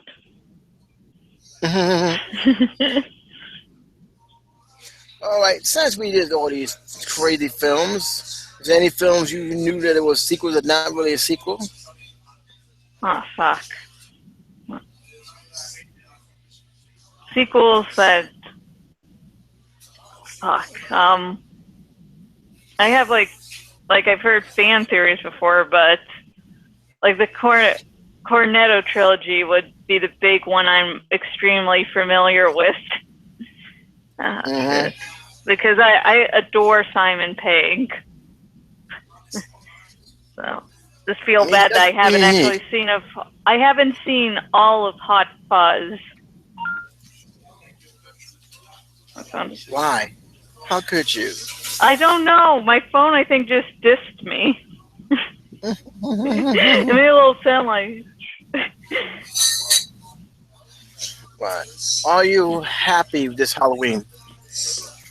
Are you enjoying the Halloween festivities? I went to a little sort of party yesterday, and that's really all I'm going to do. When I get back home, I'm going to carve a pumpkin. Probably kill a few people in the process, but you know, that's going to happen. Yeah, but yeah, I watched a few horror movies on Friday. I don't know. When I was looking at HBO combines horror and sci-fi, but I didn't notice the sci-fi part till a little bit in, and before I noticed that, I was thinking, wow, that's awfully judgmental saying the Fantastic Four films are, horror movies. Who told you that? Okay. What? No, in HBO, if you're going, HBO on, the on-demand thing, the app, when you search for movie categories, a few are like combined. A few are combined to say, okay, this is both horror and sci-fi. Just combining the two. So yeah, there were horror movies, and yet there were also sci-fi movies in the same category. Oh, okay. Yeah, and I was feeling, in the mood for a horror movie. I ended up watching The Forest, finally. How you like that? Because I didn't like it. I liked it. It was predictable, though. I pretty much knew what was going to happen in the end. I know. I've been watching old time horror films, to be honest. I like the mindfuckery, but when the one reporter guy, like I could easily predict that he was actually good after a certain point something happens, but I did enjoy it. I also do enjoy Natalie Dormer, so yeah.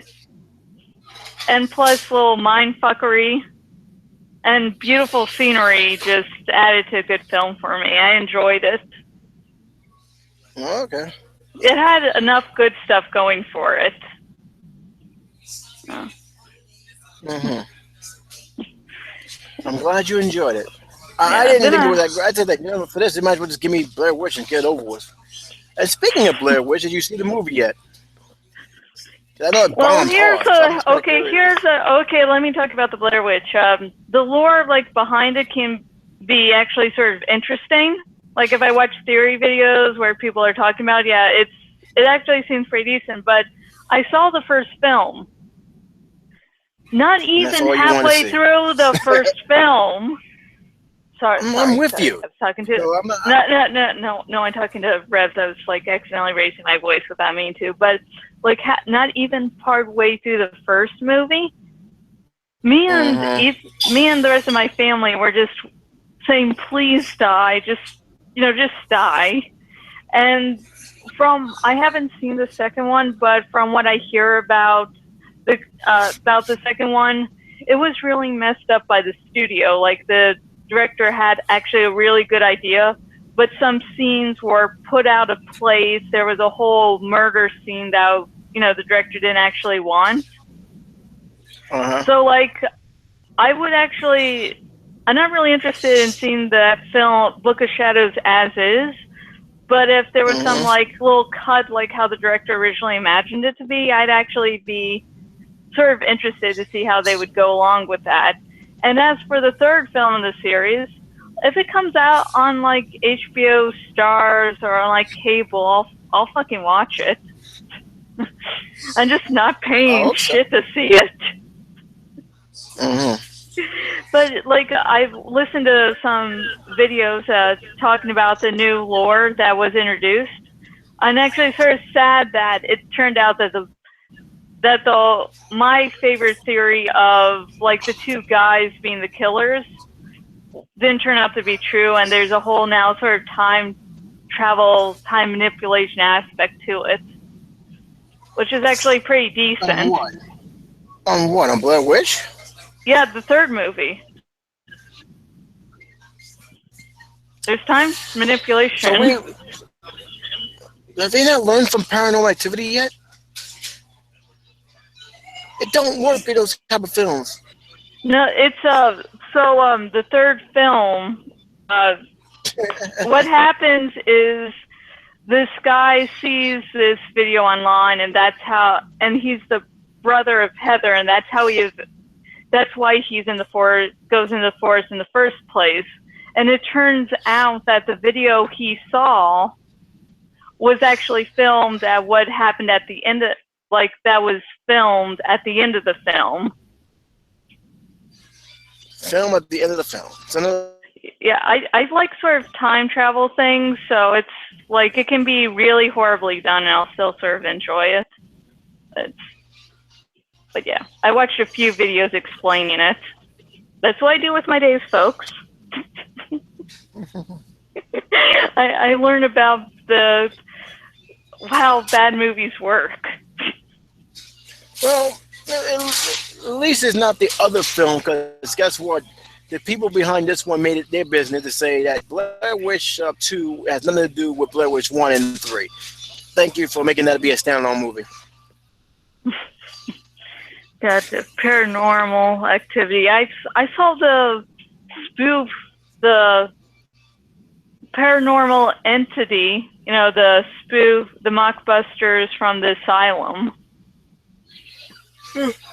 That's like the majority I've seen of the Paranormal Activity. The Asylum's still in business, yeah. On the Syfy channel, they do Z Nation, which is actually a pretty decent show. Please just go back to the original title, Sci-Fi. Is that so hard? Can they just go back to the original title? Sci-Fi channel was perfect. They didn't need to change it. Yeah, but they wanted to show. What's great about it is that the Syfy channel wanted to show that they were more than science fiction, and now they're seem to be going in a more science fiction direction now. So go call themselves Sci-Fi Channel. It was perfect. I know what I'm getting into. I can't take that. I can't take that title seriously. I really can't. That makes no sense whatsoever. Syphilis. Nobody takes that title seriously. You can't even take that title seriously. And it's not like it's not like I have masterpiece theory. We understand when we go in there, there's gonna be some B-rated science fiction films, movies that you can only find direct video. But we accept that. We embrace that. I saw a lot of crazy, chunky films. I saw a big, giant, 10-foot alligator beating up people in the middle of a swamp. So come on. There's nothing real life about that. It's cool like it is, science fiction. I can live with that. What I can't live is when Freddy Krueger started becoming science fiction. It drives me nuts. We could have done a Halloween thing. I decided not to do it because I'm not doing a flashback review for a while, and I'm going to probably get back to that. But here's the thing. You watch this show.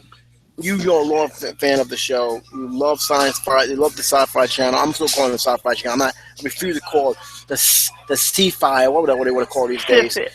It's pronounced sci-fi, but it looks like it's pronounced Fifi. The Big Bang Theory did like a little joke with the pronunciation. That's why I call it the Syfy channel. Well, it shouldn't even be called. It should be called the way it is supposed to be called. So.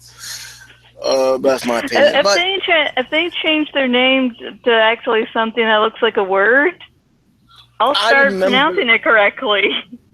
I remember when this thing came out. It came out during the early 90s. It had the glow with like the Ring of Saturn and the Sci-Fi logo on it.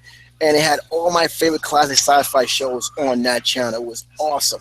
You know, they had some original content. It was awesome. They saved Stargate SG-1 and made it to a franchise series where the movie itself had nothing to do with the TV series other than the gate itself. It was awesome. And then they did something stupid. They changed their damn name, and I can't stand it.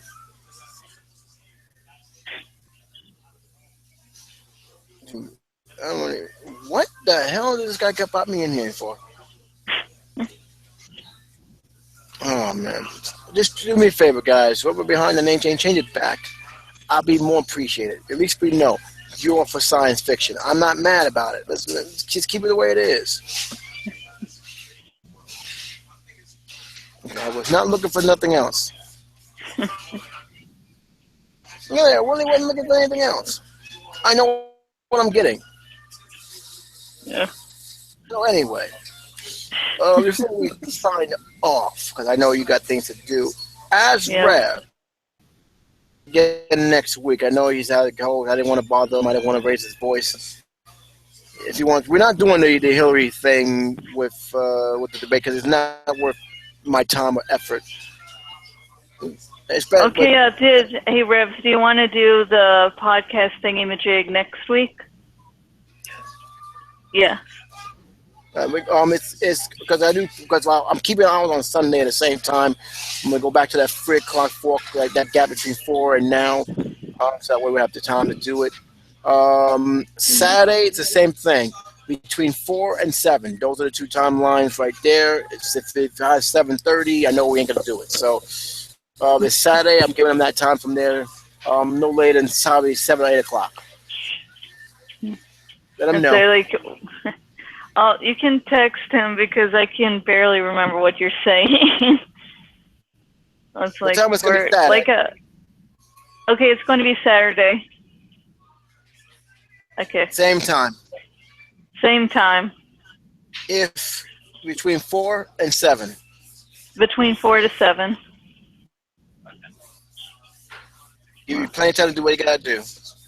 Yeah. So this voice gets better. So just remind him.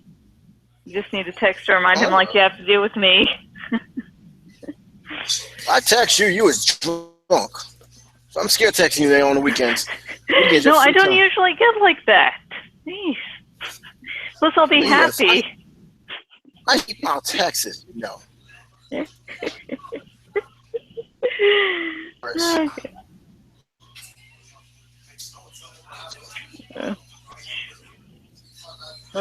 That was hilarious, though. He was really in there, like, oh, she's really. He wasn't playing. Remember, you said a little. That's more a little. But before we go on, we may not be able to talk much about horror because we're not, but we can talk about the films that are horror related. There are 2 especially. Have you seen a trailer for Underworld? I haven't really seen. I've seen basically the first film. I think part of the third film. The trailer. Oh, trailer. No, I haven't really watched it. No. You haven't seen it. Okay, so now I got something to tell you. Let's show you, because I know you're a horror sci-fi girl. Whatever. This is the trailer that came out that continues the journey with Celine. I'm actually link it up to you. Just give me a minute. Okay. And I do have a lot of questions with this one. Mind you, I haven't really kept up with the series, so. Here's my question: did Kate Beckinsale do anything else other than that Total Recall movie she did, which is not that bad? I'm being a little unfair, but have she done anything else other than that? I haven't really kept up with her career, so I don't know. Oh, really? I don't tend to keep up with a lot of actors or actresses' careers usually. I think they just removed an app. What the hell is that? That's fun. Hold on a second. That's coming from your side? I just poked at the screen to see anything, and I'm not going to poke at the screen anymore. This is. I thought it was me. It's like a little dropping sound. No, that was me. Okay. Oh, there we are.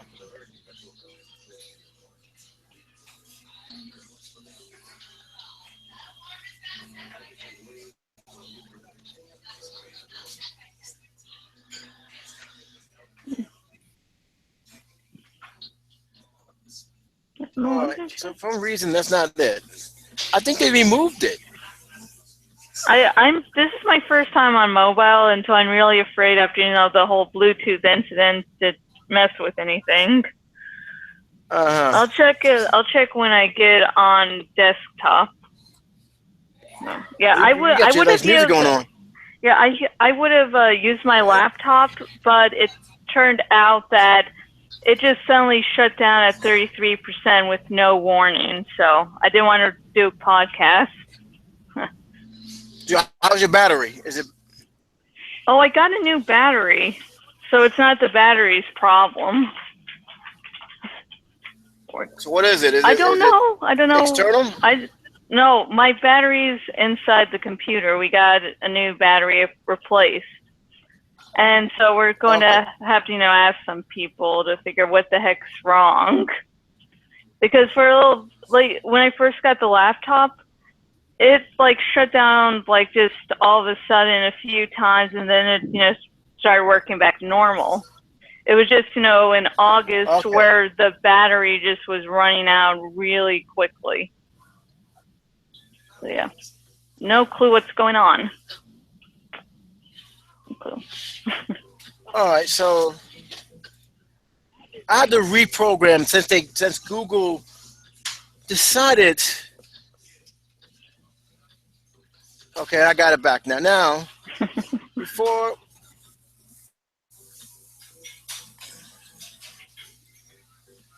All right, can you at least lower that or turn it off? You can't turn it off?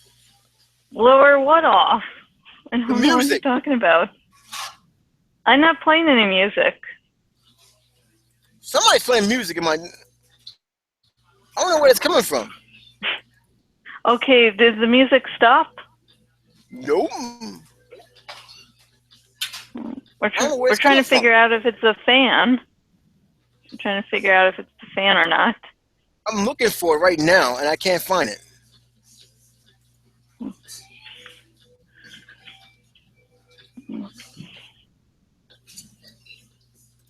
I can hear it, though.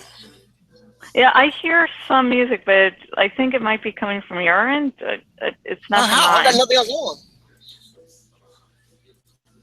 I don't know. I don't got it. Okay, Brian's going to be doing the technician thing and trying to...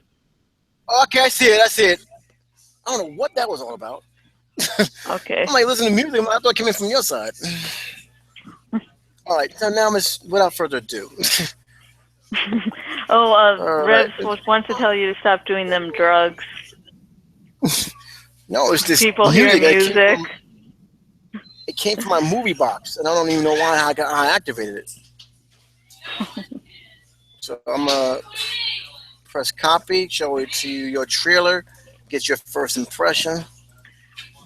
And as usual, all rights preserved belong to the movie studios, blah, blah, blah. Unable to load video. Yes, sure you can. Go back. Add. Where are you sending the link? To the YouTube box itself. So I'm going to see if I can do a share. Okay. I think that's the problem. I'm making a copy. Go to thing. I think I put the wrong link, so I'm going to do like this. It has been a while. We was on vacation, so I'm just getting back to the swing of things. There was an error. Oh, of course it was. Oh, come on now. You want to start this now? I just want to see the damn trailer. It doesn't want you to see the damn trailer. I'm going to do this, the official trailer. Let me see if this works. is why I don't like on YouTube mess around. We had a good thing going. They keep messing with their programs. They don't have nothing better to do. They can't fix their copyright issues, but they can mess with their program and make things worse. Let me see if this works now.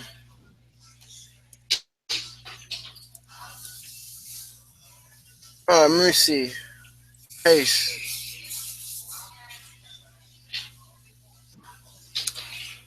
Okay, I got it. All right.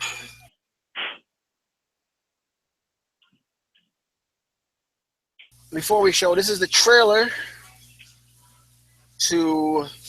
Okay, where do I press to go get it? You don't got it? Let me. You don't see it?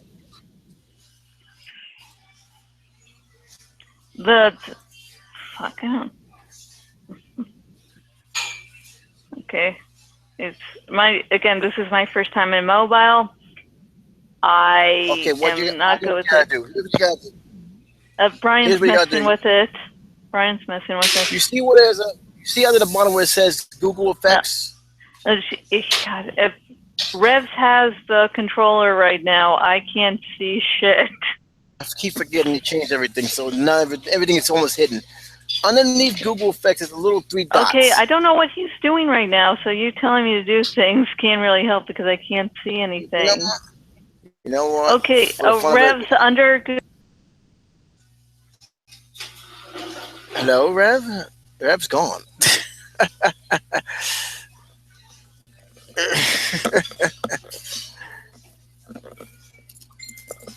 I gotta contact her because she's gone. Hopefully I can get it back before then. I think Rev just logged off by accident. So let me just do this. Use my old handy cell phone teletext it back. But yeah, the new Underworld trailer has came out. I was meant to talk to her about it being as a Halloween thing. That's probably the only thing I want to talk about. Link. And see if I can. Josh, if you can hear me, which you know you're not, until I go back to the link. Back.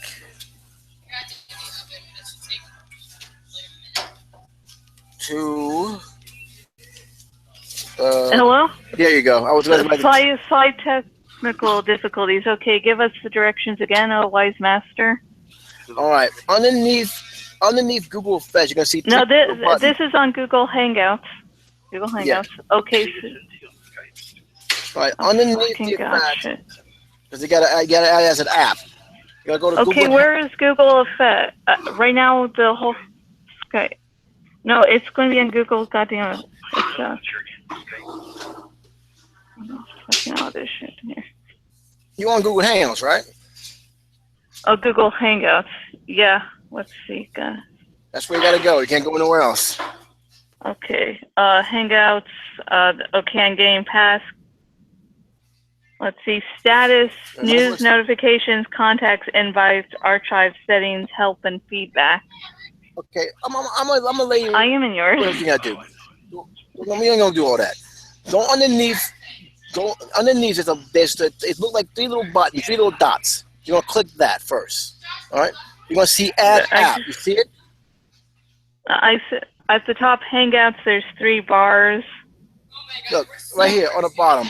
It's the very last thing you see. There's 3 little dots. No, right now it's Brian. It's the past conversations Revs has had, and at the bottom there's Okay, how about you talk with him, baby? I just want to send it to Mike. Goddamn, fucking goddamn! I didn't know. You can talk with him and.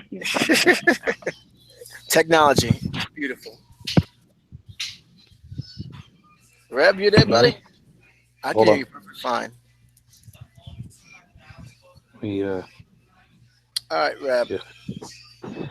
Because what she's trying to tell you is she's logged into my Google Hangouts.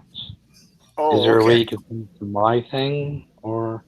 Yeah, it's very simple. Even though Google does its best to hide these things. Underneath you're gonna see a taskbar on the left side. I don't know how it's on the left side, but it should be on the left side of your tablet. It's gonna be chat, screen share, cameraman. You're gonna see a control room. You're gonna see Google Effects, and you're gonna see three little dots on the. That should be the last thing you see. You see those three little dots? Hold on a second. You're talking about Hangouts, right? Yeah. Don't go nowhere else. Here, I'm using a mobile app. Because That's that's where probably it's gonna be difficult. That's why. yeah. Because if you try to do anything on their web page, on a web version, it just sends you to the app on most mobile things these days. All right, so What don't do worry you about it because think I it's have to do? show. The trailer. How Yeah, about because they only can you just send a if link it's on to an the app, it site? means. All right, I'll give you the link. That's better. I I can do was that gonna right say, now yeah, because because I don't that's what we're want. trying to do. I don't want to ruin your tablet, guy. I really don't. It'll It'll be a be different way of setting it. All right, so hold on a second. Let me get my conversation going back just again. You should it see should it be like on a the. You should see it on the comment section. You got the link? hold on, I'm trying to figure it out. I don't use this stuff too often. My God, it's dark. I can't see you. The lights are off. Oh, yeah. Let's see, what is See, it? we got. You see, guys, we do have a Halloween theme going on. See, don't think we don't. I'm trying to. If I hang up on you, I'll call you right back. All right. Hold on. Go back. It probably is a different app. That's why. Hold on. Are you still there? Yeah, I'm still here. It's probably a different app. Don't worry about it. We'll talk about the trailer later. Because I'm going to Can be you on see the air that? tomorrow. I can see your nice picture of that nice chocolate I'm not eating. There's a picture of chocolate? Yeah. Oh, No. Yeah. Picture. the chat text Oh, on Skype I or got the whatever chat. this is. Yeah, it's right there. See, you're on a tablet. I think that's the whole thing. It's not the same as a computer. So I probably give you the wrong direction. It's probably on a different side. Can you just But on copy it, and paste a link to it? I just gave you a link now. Unless you can, are you still on Skype? Yeah. Yeah, Okay, I'll give you the on Skype. I believe we're on Skype. Yeah, my Skype. Yeah, it's on her Skype. Okay, I'm gonna give it to you right now. Okay. You should see it on your Skype. Okay. There it is. Okay. All right. I'm gonna give you back to her. Hold on 1 second. Okay. All right. Let's hope she got the. Hold on. Hang on. Oh, wait. Can you just wait? No, I There. Turn off your microphone. There. It's impossible. How is Bluetooth that difficult to put on? Okay, I can hear him. Now go back to your body. Okay, now since you're gonna be going via through. Oh. Just talk to there. I'm sorry. We got less than 8 minutes before. We got less than Okay. 8 minutes ago before this place is closed. Actually, a little longer, but I gotta get walking home and get ready for dinner. So let's without further ado, click on Underworld Blood Wars and give me your first impression. This is the second trailer, by the way, so I'm not giving you the first one. Okay, so I can press it at any time? Yes. Okay, thank you.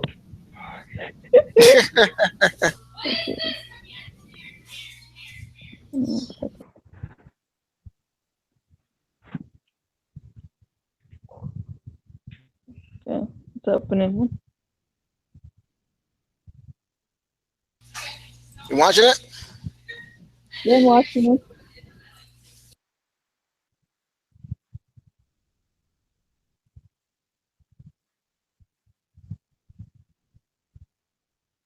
All right, from what I'm Maybe I getting, have seen it. what I'm getting from this trailer is that she's gotten too powerful for her own good.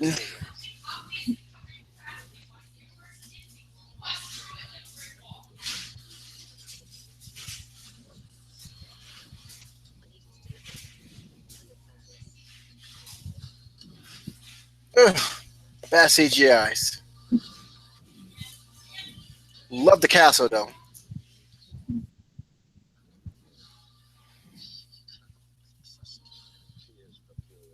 You know what's funny? Can you pause that for a second? Yeah, Or did you pause? yeah, I paused. The new villain in this one, I love that actor. His name is Charles Dance. He's been in a lot of films that I still scratch my head as how he's on these films. But he's a good actor. So if he's playing the head vampire or werewolf or whatever, I'm just going to see it just on the fact that that actor's in it.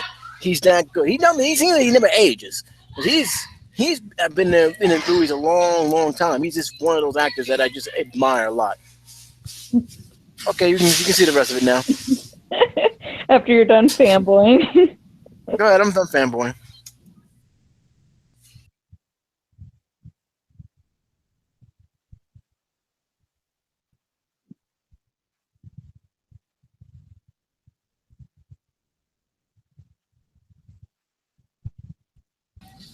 Can we even call these vampires anymore?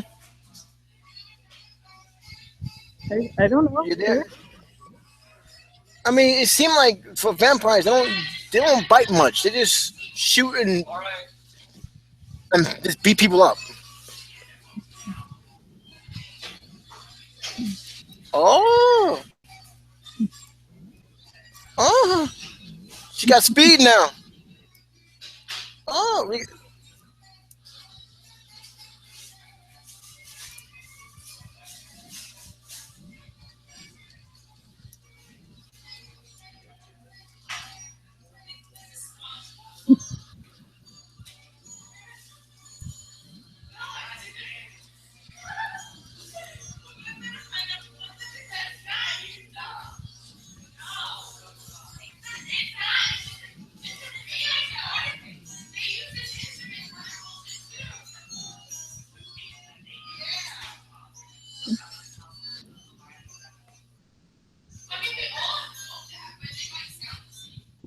ah, 3D.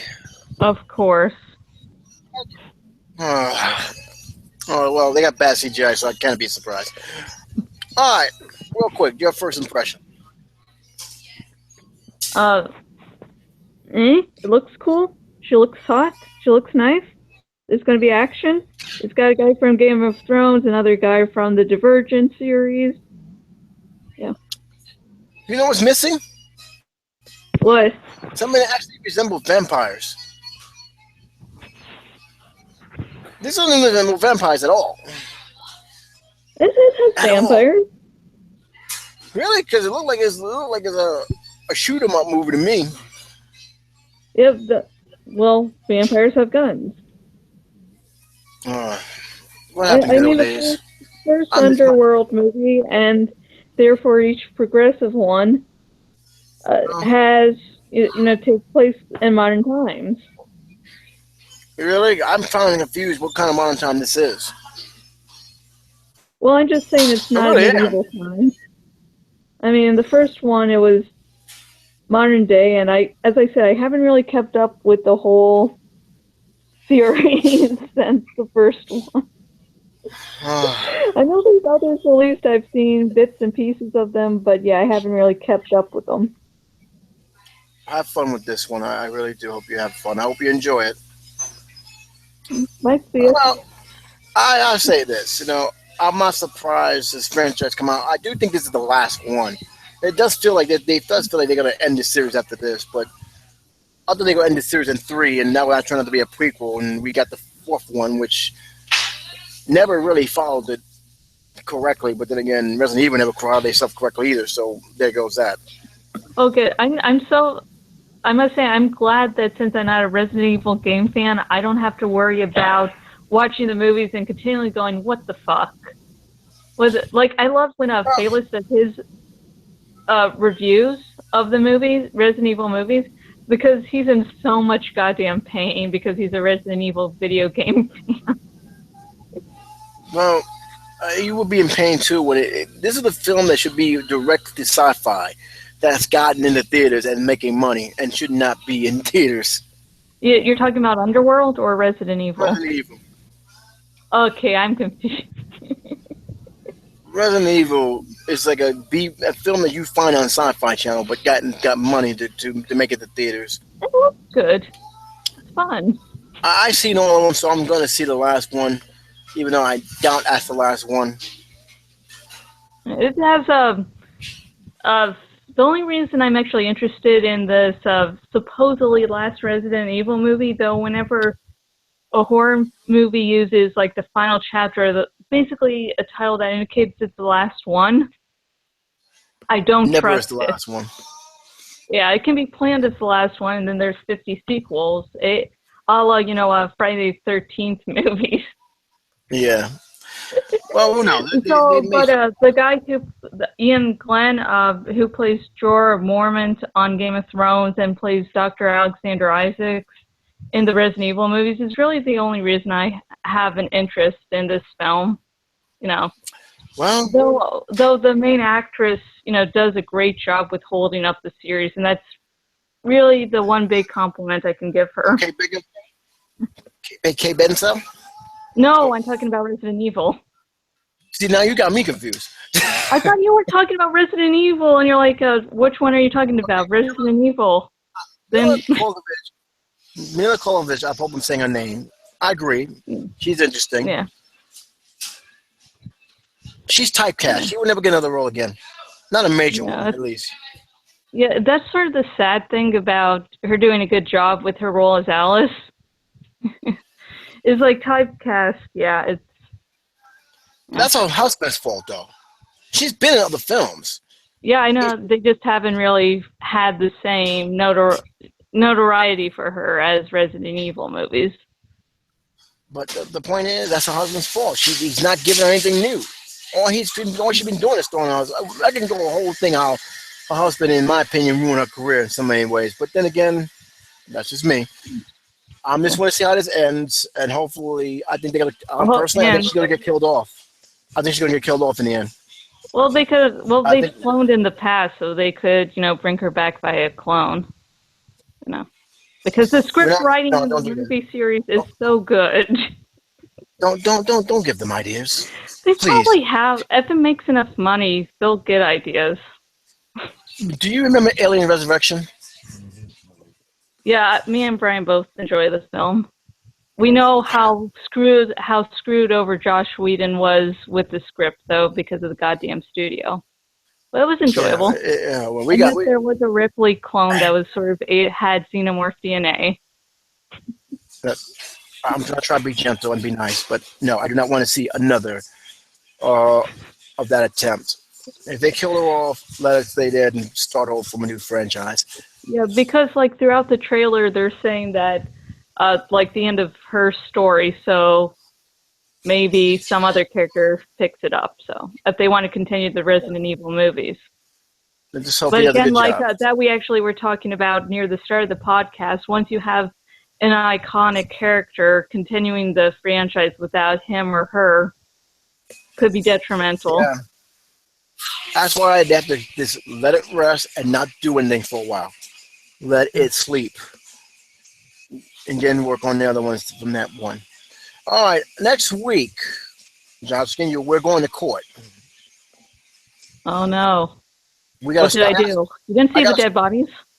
Oh, nothing. I got a Star Wars prequel to defend. So we're going to court, and guess what? We're not going alone. So be prepared for a nice long debate on why I think people are not giving enough respect to the Star Wars prequels than what they should. But that's next week. Are you growling, baby? If Brad wants to join in, he's more than welcome. But I'm not saying they're perfect films. No way I'm saying they're great films, but they're not as bad as people keep on saying. We're going to point the good and the bad. I'm going to give you a defense for everything I say, and then you're going to just bash me because you're going to disagree with everything I say anyway. So it's going to be fun because there's going to be people in the middle that are going to either agree or disagree with what I got to say. But that's next week. And until next week, guys, it's J77 saying take care, be safe. I'll talk to you soon. Josh again, always a pleasure. Say goodbye so we can move on. Adios, amigos.